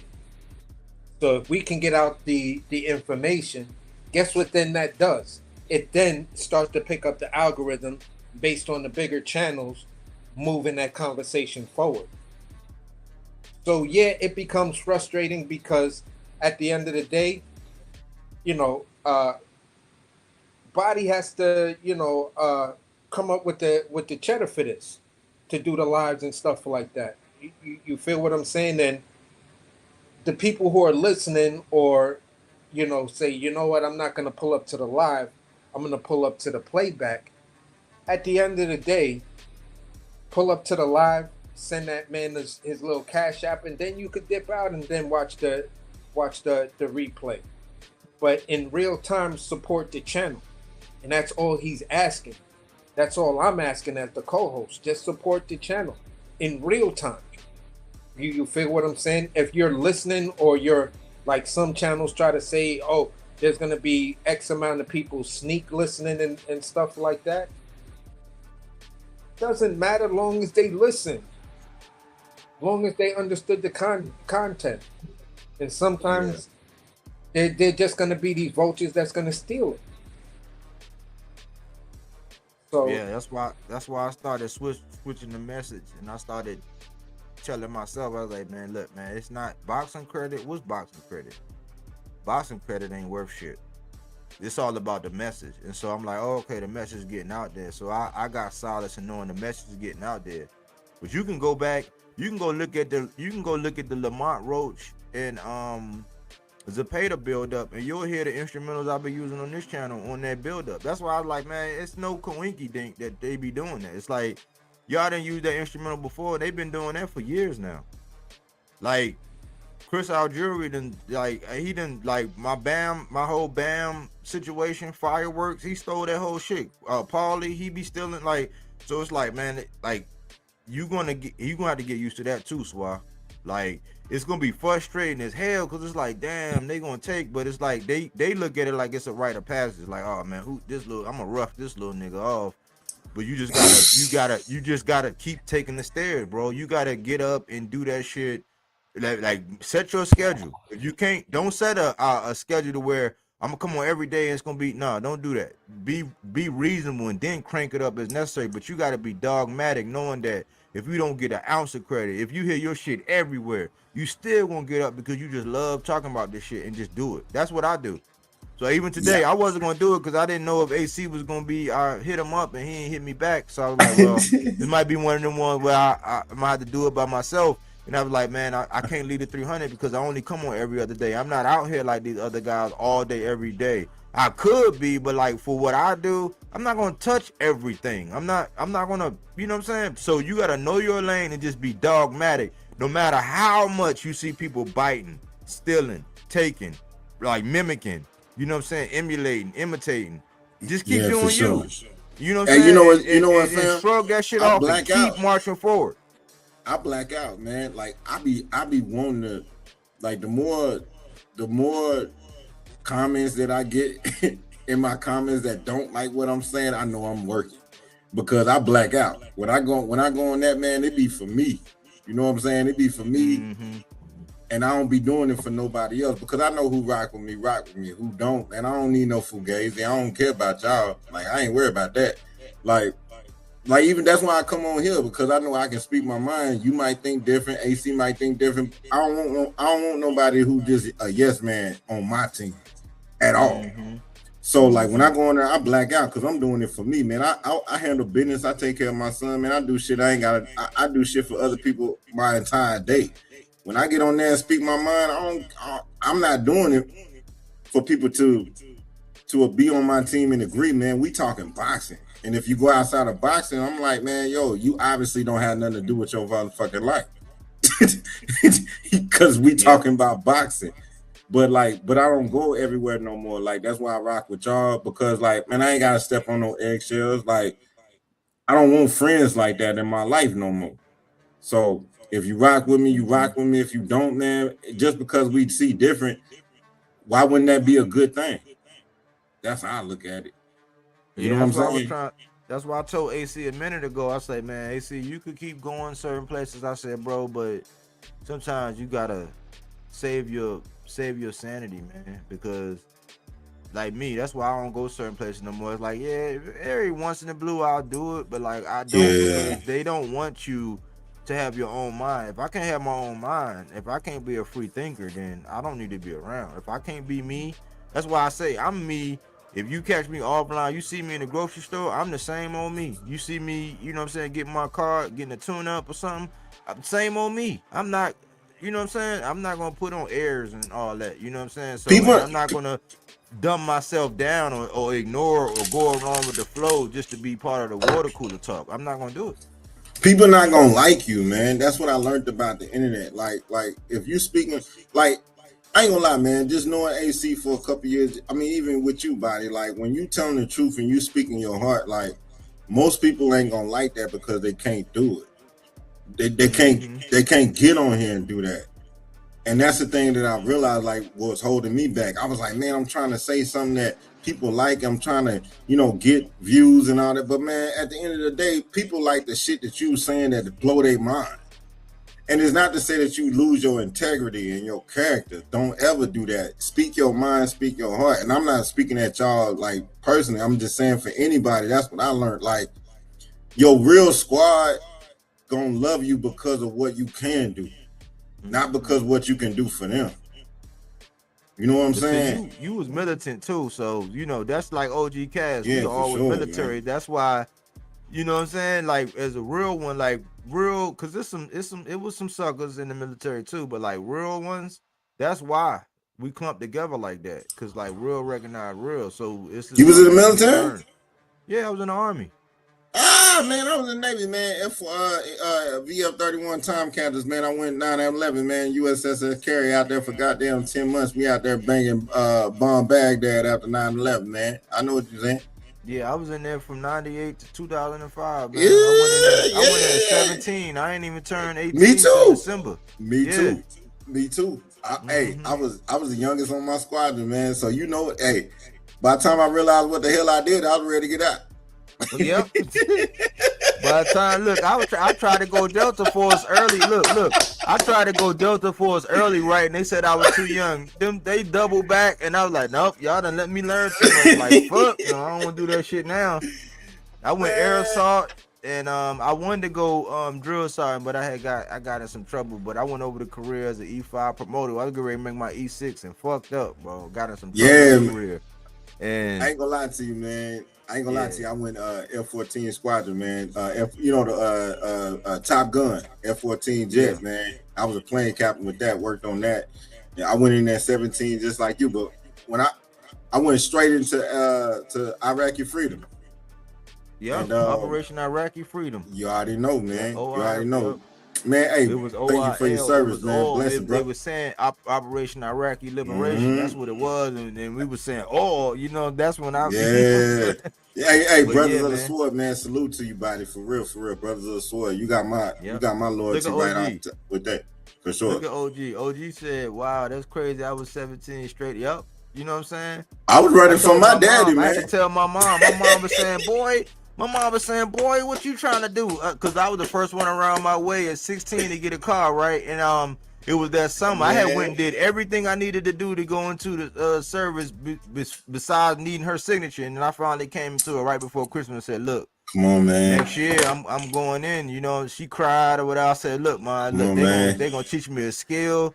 You know, that I'm gonna be a man. I'm gonna blah blah blah. I'm gonna do this and that. And then that summer. She like, boy, what you trying? I said, Mom, this is my last summer. I was like, I'm not. I said, I got plans. I'm going in August the 14th. I'm gone. I said, I just want to enjoy my summer. I said, I ain't gonna do nothing crazy. You know what I'm saying? But you know what I was about. You know what I'm saying? I just, you know what I'm saying? Like, hey, Mom, just relax. You know what I'm saying? I'm getting ready to be, And then she's like, okay, I understand. Because I always had 2 jobs, played football. But right out of high school, bro, straight in. Everybody, what's funny, my story, this is how I ended up going that motherfucker, man. Like, what's funny, man, my daddy told me to take out the trash one day, man. I was like, man, I can't do this shit no more. So I remember I walked like 2 miles, bro. I walked 2 miles to the Navy center where they enroll you, And my uncle, I talked to my uncle like right before I went, because I was playing basketball. So my uncle said, yeah, you go to the Navy, man, you play basketball. But I didn't know he was talking about the academy. I didn't know he was talking about the academy. So I went up to the regular little Navy office, man. Yo, I ended up in boot camp going to the VF-31 Tomcats in Virginia Beach, Virginia. I thought I was gonna play basketball. I remember my chief told me, "Nah, you put that basketball down. You ain't gonna be playing no basketball." Yo, my black ass was in there when we went to go burn Baghdad when they got Saddam Hussein, man. Yo, that's how I ended up in that, man. That's wild.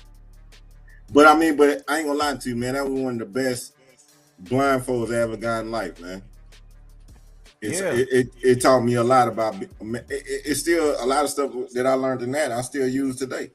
Yeah, you know what I'm talking about. Yeah, it was. Yeah, that. Hey, man, I don't know how. I wouldn't be even the trouble I got into. That's what built my character. Like that's what built my character. Like, cause I went from having like 5 soldiers to having to work for one of my soldiers after I got in trouble. Like you talking about character, you talking about extra duty. You know what I'm saying? Like all that, man. Like it's like I wouldn't have the character. That's why I was like, man, look, man, I don't care if it's one person. If one person subscribe, if one person can feel what I'm putting down, that's it for me. You know what I'm saying? All we used to watch was boxing, a whole bunch of fake ass motherfuckers that's here for the ride and the wave. Like, no, it taught me about character for real. But me too, man. That's why, like with boxing, man, like that's all we used to do. And then we do like boxing lessons. You know, I wasn't no professional fighter, but man, I was just fighting. And then the thing is, they told me to come on into boxing, and they showed me the skills, the science of it, like learn, the discipline of it. Man, I ain't gonna lie, I wouldn't even got through my 5 years if it wasn't for boxing. You know what I'm saying? So I don't know. That's with the fighters now. That's why I be wanting them. Like I always tell my son, if you want to be great at something, everything got to go right, even the wrong shit. And if you get the opportunity to where is that people looking at you for what you do and the craft you do, you better know it's 1,000,000 people behind you that is greater than you, but just didn't get the right. They didn't get that everything didn't go right. Right. So that's why I be at these fighters like this, because I respect them so much. Even athletes in NFL and football, like I love athletes, but you gotta know, man, if it's a 150 man roster, you know how many millions of people who wish things would have went right, and here you are being a diva. I don't like that shit. So that's why I come at them like that. Anyway, well, I'm gonna say it like this. Go ahead, Bobby. Oh, I'm gonna land right. No, I'm done. This one of the biggest lessons to me. I went in the Air Assault school, right? And every morning we were falling in formation. The very first formation, they said, look to your right and look to your left. They said more than likely the person that's standing to your right and your left won't be here tomorrow. Facts. And as I went through that short little, it was intense, because we were learning how to rappel out of helicopters and shit. So it was intense. But every morning I get up and look to my right and my left, and I'm like, oh hey, how you doing? Hey, I'm Specialist Roger. Like meeting a new person, and that's how it is over here. And you know what I'm saying, in this shit right here, it's like look to your left and look to your right. The people that's around and here, they ain't gonna be here tomorrow. So you just keep, doing what you do, keep being about the mission, man, and learn how to meet new people. You know what I'm saying, and persevere through. It's like that. Go ahead, AC. I'm sorry. Go ahead. Yeah, it's well. For me, I'm going to say this. I was actually going to be a military man myself. I scored high enough to where I was just going in to be an engineer. So at the end of the day, I got into some real serious trouble to where Nassau County had this crazy trumped up charge for a fist fight. And it's like, how do you come to that conclusion or that case? And that's when Nassau County was extremely racist and stuff like that. So it blew my opportunity. But being that I was smart, I bounced back and I wind up getting a scholarship to Hofstra University and stuff like that. And, did my thing at Hofstra, but I wasn't an academic kid. You know what I'm saying? I'd love to use my smarts to build something or solve a problem, but to sit there and just be academic all day, I'm like, hell no, this shit is boring. You know what I'm saying? So Yeah. cooking allowed me to do everything. I can be an artist, I can be myself, I can be academic, I can be creative, I can be problem solving. So for some people that talk about boxing and other things save their life, for most of us, chefs that really love what we do, cooking did the same exact thing. For many fighters who say, yeah, if it wasn't for boxing, or I got into boxing because I got into a little bit of trouble and there was jail and stuff like that, sometimes that can happen with cooking. I needed a job, so my probation officer wouldn't violate me. Yeah, it can. You feel what I'm saying? Cooking And saved I my needed life the now. type of job that I can have throughout the terms that I would be on probation. And if I get a good enough job and do the right thing, then I can get off probation early. And that's the way I kind of looked at it, and then fell into it to the point where I just, said, listen, what do I have enough credits for right now? Oh, I got enough credits right now for associates. All right, I'll take this associates. I'm just not doing this shit no more. You know what I'm saying? I'm not going into debt like that, for an education that I may not be able to get a job in. And for me, I went to Hofstra for film and animation. But Spielberg and Lucas and all of those other companies were still looking at American graffiti as nothing but a street art, a fad. And it's like, are you not looking at Fab 5? Way over there in Paris, in the Louvre, got artwork of graffiti street writers from New York. Like, we're not going to do that. Yeah, I see it, but... And I was like, see, I'm not going to do this bullshit. So I left it and I got into cooking, and it solved so many problems for me. It opened doors for me. I got to meet real millionaires and real billionaires and stuff like that, who I didn't have to change. Like, they were like, wow, you just speak your opinion. I said, yeah, but I do have filters. But if it's something I'm strongly opinionated about, there are no filters, because I want you to understand that I'm standing 10 toes down on this. I'm grounded in this particular belief or ideology. And from there, I take that into boxing. And for me, for a fighter to tell me you did it from the mud, I'm gonna, I'm gonna look at some of the sacrifices I make and some of the sacrifices I'm willing to make. So if you're from the mud, and someone tells you, okay, we're gonna pay you $1.3 to $3 million to go ahead and fight a 2-division former undisputed champion, or 3-division former undisputed champion.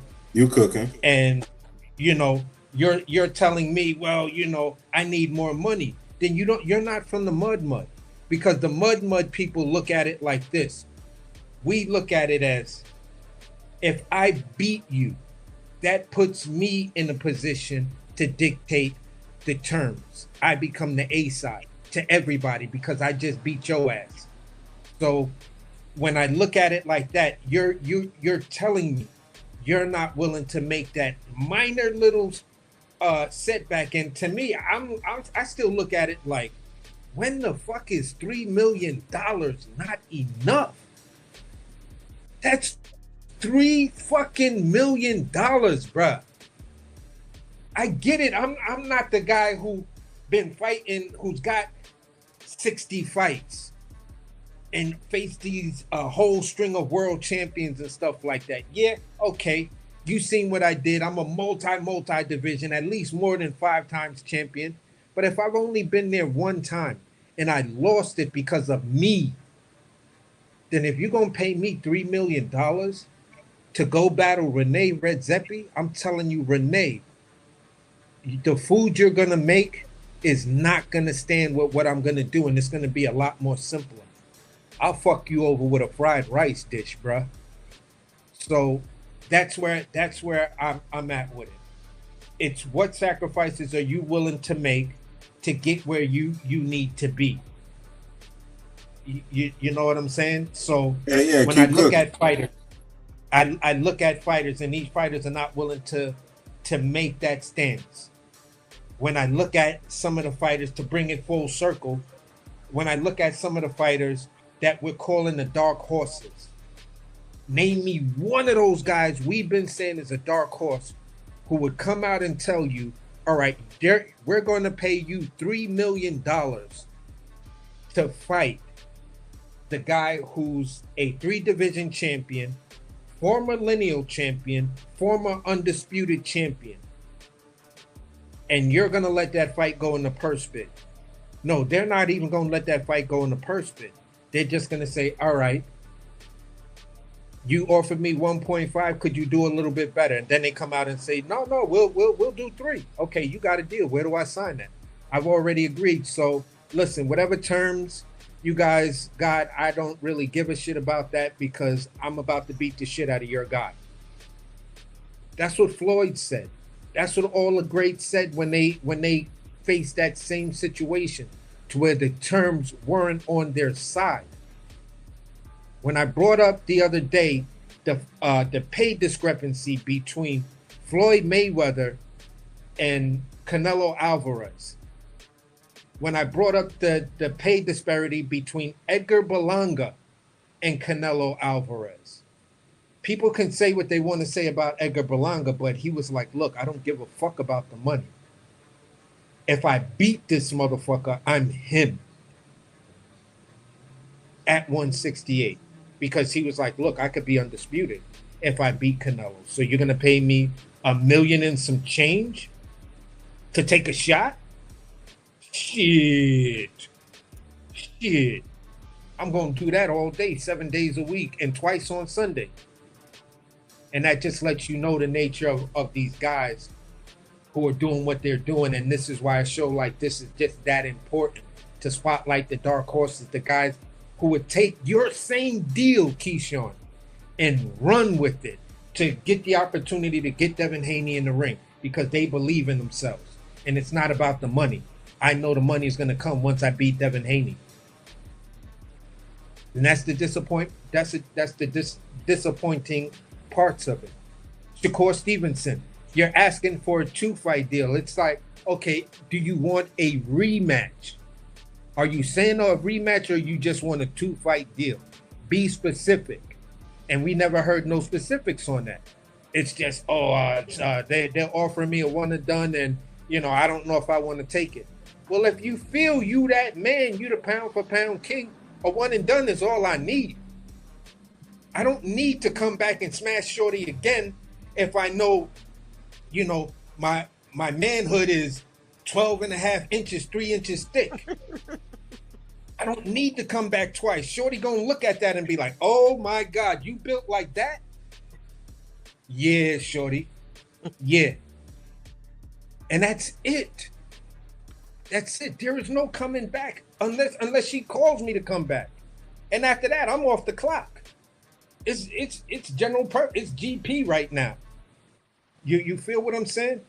So where people want to be at and where you want to land your plane is critical, because right now we're talking about the modern era, and this is where I'm gonna land it right here, because this is something that is gonna make OG Kaz extremely happy, that we're, you know, you can look at it and then we can form somewhat of a modern day Black Murderers Row, where we got a whole list of great fighters, whether they're Black, whether they're Latin, whether they're half Black and Japanese, that deserve a shot, but the industry and the media will not give them that shot. You got the Hitman that was in Bodywork's second talking point, that will kill a fight on big stages.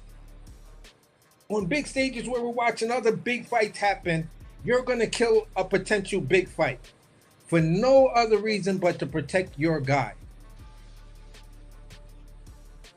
So yeah, we're looking at the modern era of Black Murderers Row, because they're not going to face a Charles Conwell. They're not going to face a Polanco. They're not going to face, you know, these guys that we're talking about. And that's where I'll land it.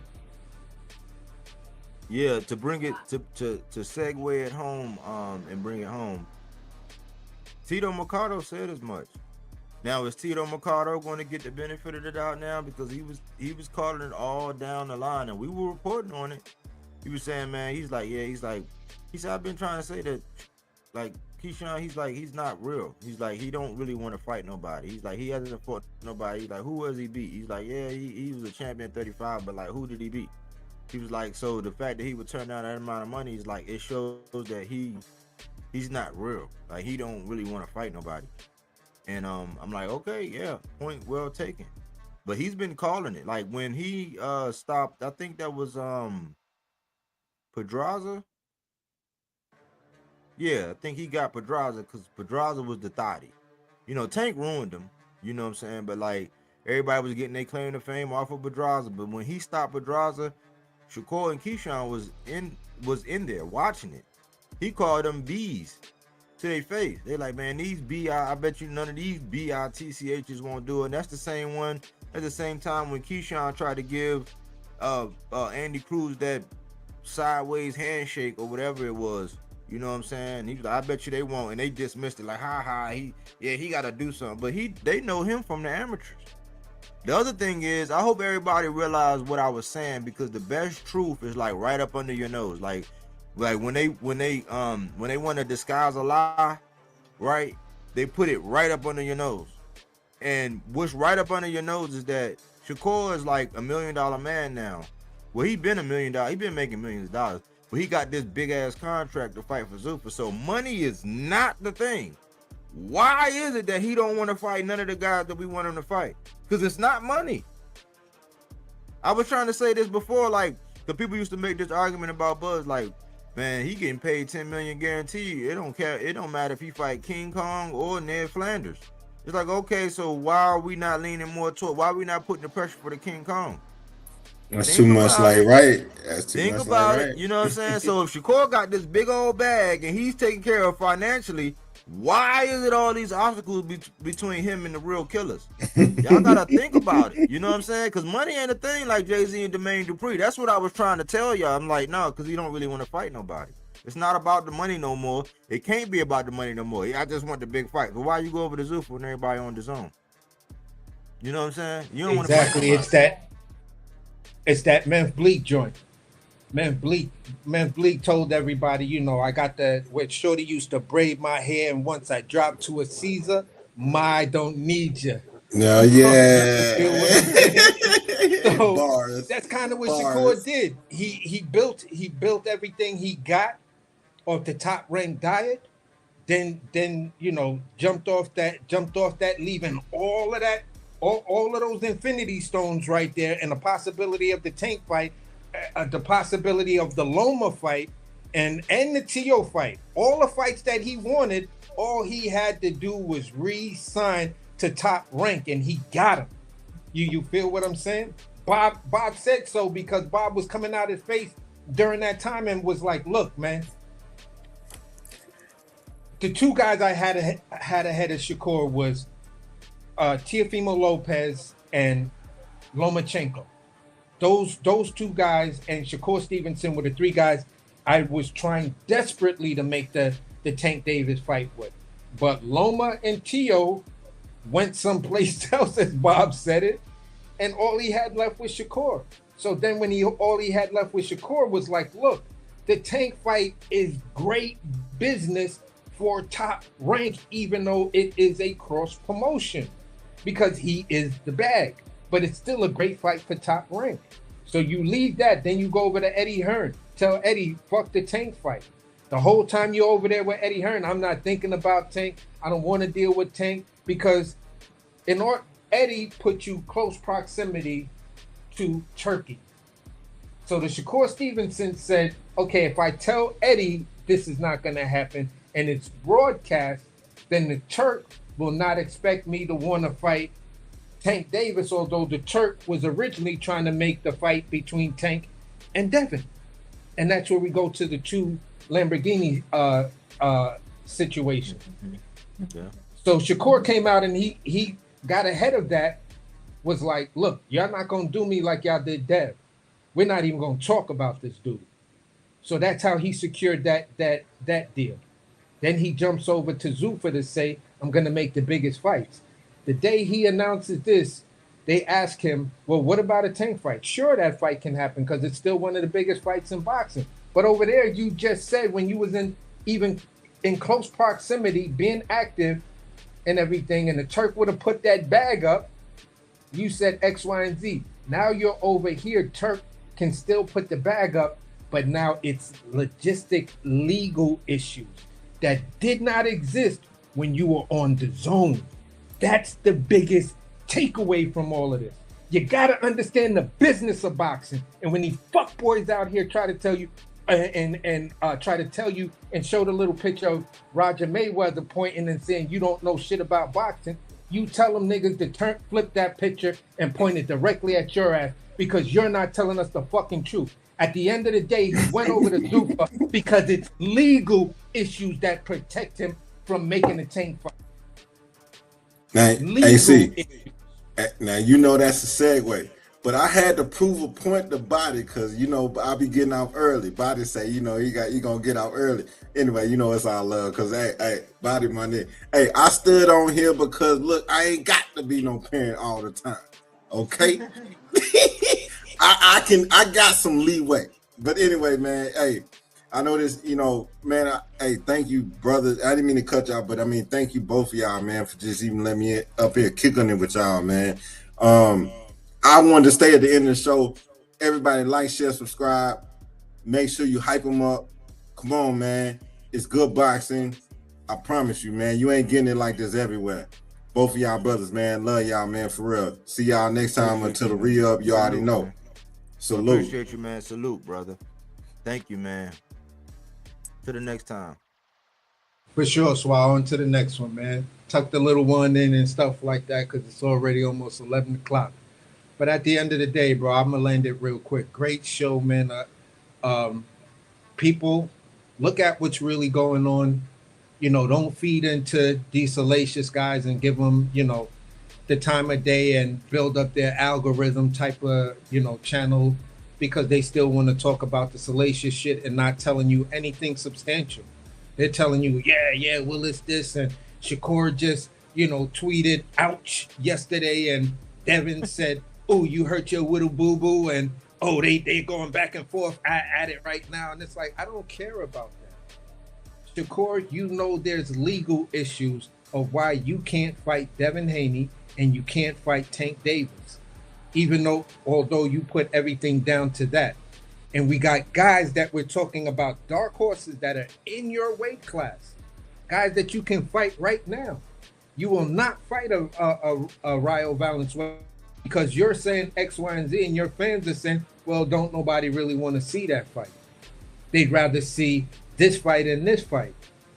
Okay, but those are big ass names, and they're going to be too many legal issues. That's why they haven't happened. And this is why Turk is not coming out and saying, I'll pay for this fight. If the fight is as big as what you say it is, and the Turk has stake in the zone, and everybody right now is signed up under the zone, Turk has stake in the zone, a small ass percentage, but money talk, bullshit walk. You got a stake over here in Zuffa. That means you got money in both these entities. Why isn't the Turk coming out to make these big so-called dream fights? Oh, this is the biggest fight in boxing. Oh, that's the biggest fight in boxing. Why isn't the Turk coming out making the Benavidez versus Obitaya fight?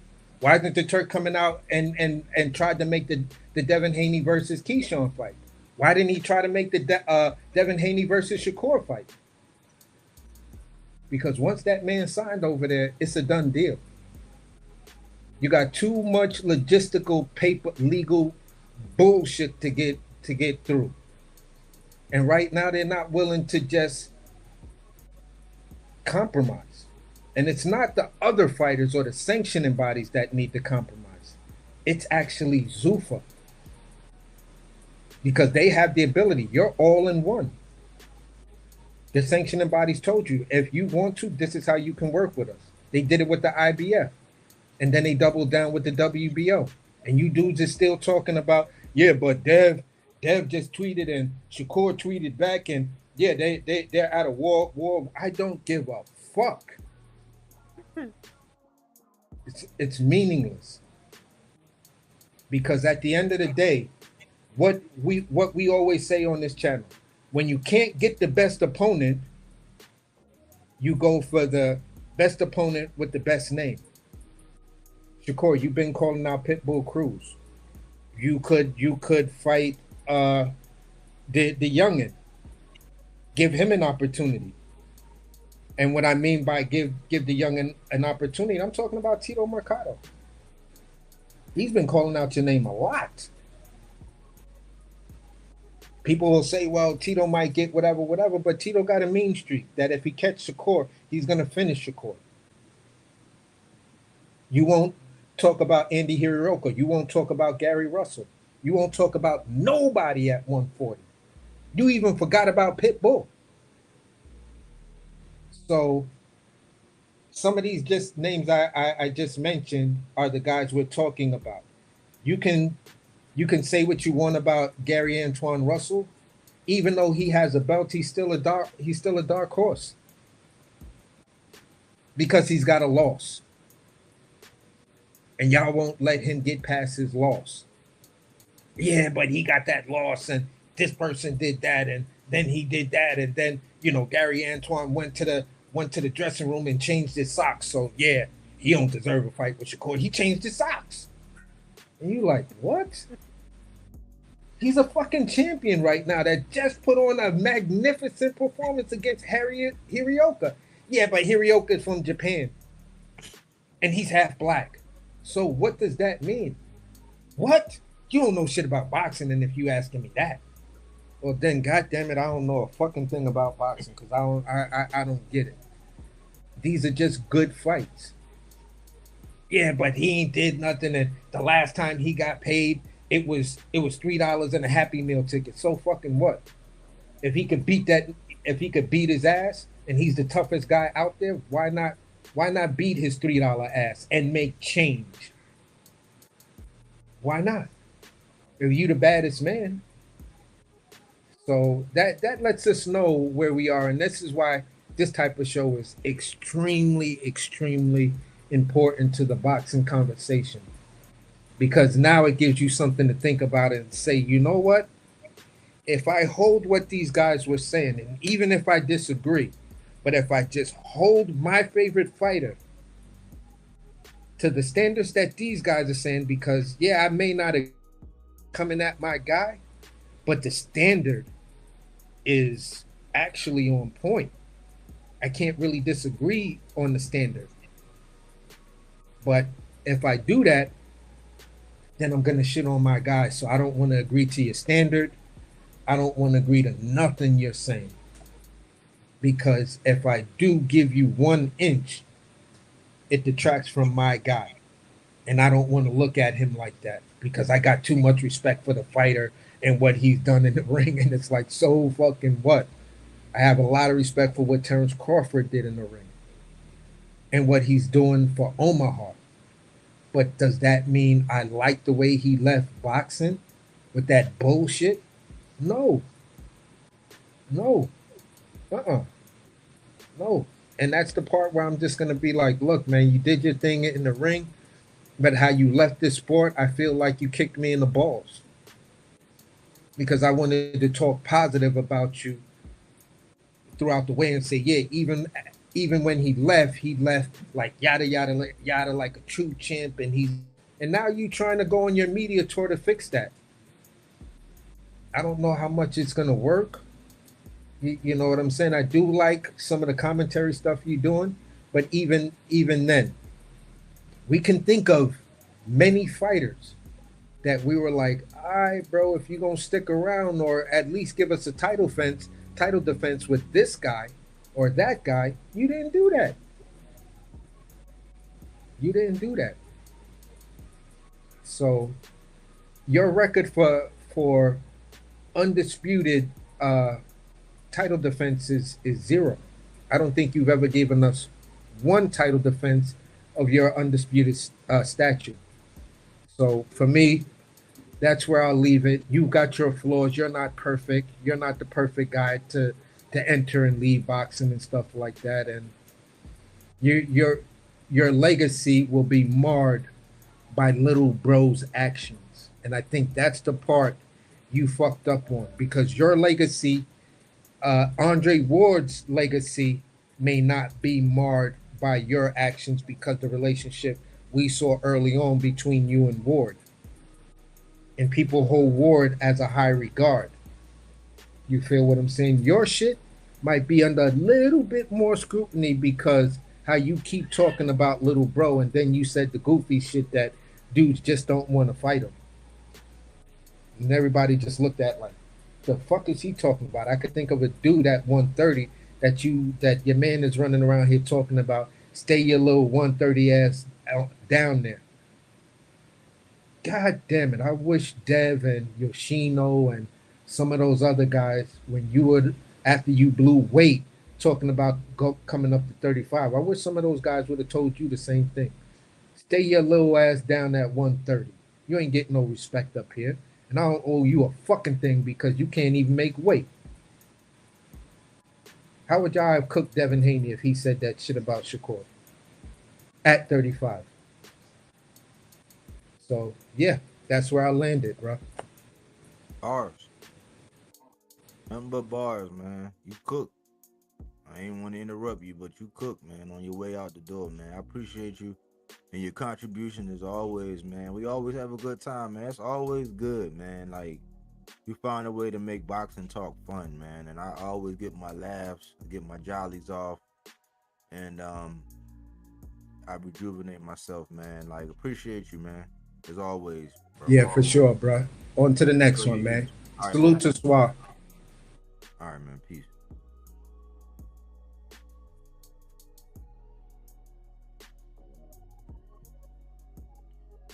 We got another good one in the books, man. Who's your dark horse, man? If you catch this on the playback, talk to me, holler at me, I'll talk back. Put your your dark horse in the playback. And thanks for staying the whole time, Cass. This one went way overdue. You know, we normally do 2 hours, but you know what I'm saying, we have a good show. I ain't gonna stop the music, but in the old days, you wasn't a true champ until you defended your title. Yeah, some of these things is just like, you know, it's just different. It's just times has changed. I was trying to tell my father-in-law, like, shit, it's coming up on 3 years ago. I was like, man, boxing has changed. Because he was saying this and that, and I said, man, boxing has changed, man. I understand what you're saying, but boxing has changed. And it baffles me. I'd be like, man, what? And man, we just got to get along with the times and say something. Silence is consent. We got to speak to the things that need to be spoken to in the sport of boxing, because all it takes for evil to prevail is for us to remain silent. You know, we ain't got to harp on it and drag it out, but we at least got to be vocal about it, man, because closed mouths don't get fed. And right now, even though we don't want to get fed, we're getting fed a lot of BS, you know. This is a great episode, man. Think about some of the dark horses. I put out a couple names. I could have easily rearranged 2 of them. We had some great ones. OG Cash submitted some. Swah has some. AC said one that I was really thinking about, but I try to be mindful sometimes of the audience and make sure that I come across the way I need to without offending a particular fan base. Sometimes I just be like, man, ID Gaff,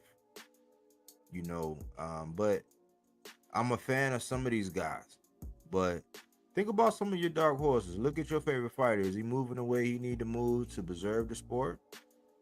Or is he pushing the sport back? Is he setting precedents for things that if the fighters of tomorrow do, it's going to leave boxing in shambles? It might change the way you get out here and support and be all vocal about the guys that you're talking about. You know what I'm saying? But I appreciate everybody who came through. Cam J came through. Crush came through. AC and Swah, OG Cash, his twin, Honeybee, Miss Joette came through. Salute. Cookie Monsters always came through. Melazar, he blessed us with some of his precious time in his season. You know what I'm saying? It's always a privilege and a pleasure, man, when y'all come through and mess with the 300. Hopefully you was able to put something in your rucksack and march on to your next boxing conversation. That's what our aim is, to give you something that you can talk about, make you think. We do try to get your critical mind to think. We say go where everybody know your name, they're always glad you came, and they always sing your praise, and then come hear what me and AC got to say. But y'all know how it is, man. This was the Dark Horse episode. I ain't even get to the nutritional value. I had a whole snippet on the nutritional value. I ain't even get to it. Look at this. And maybe that's just something for another day.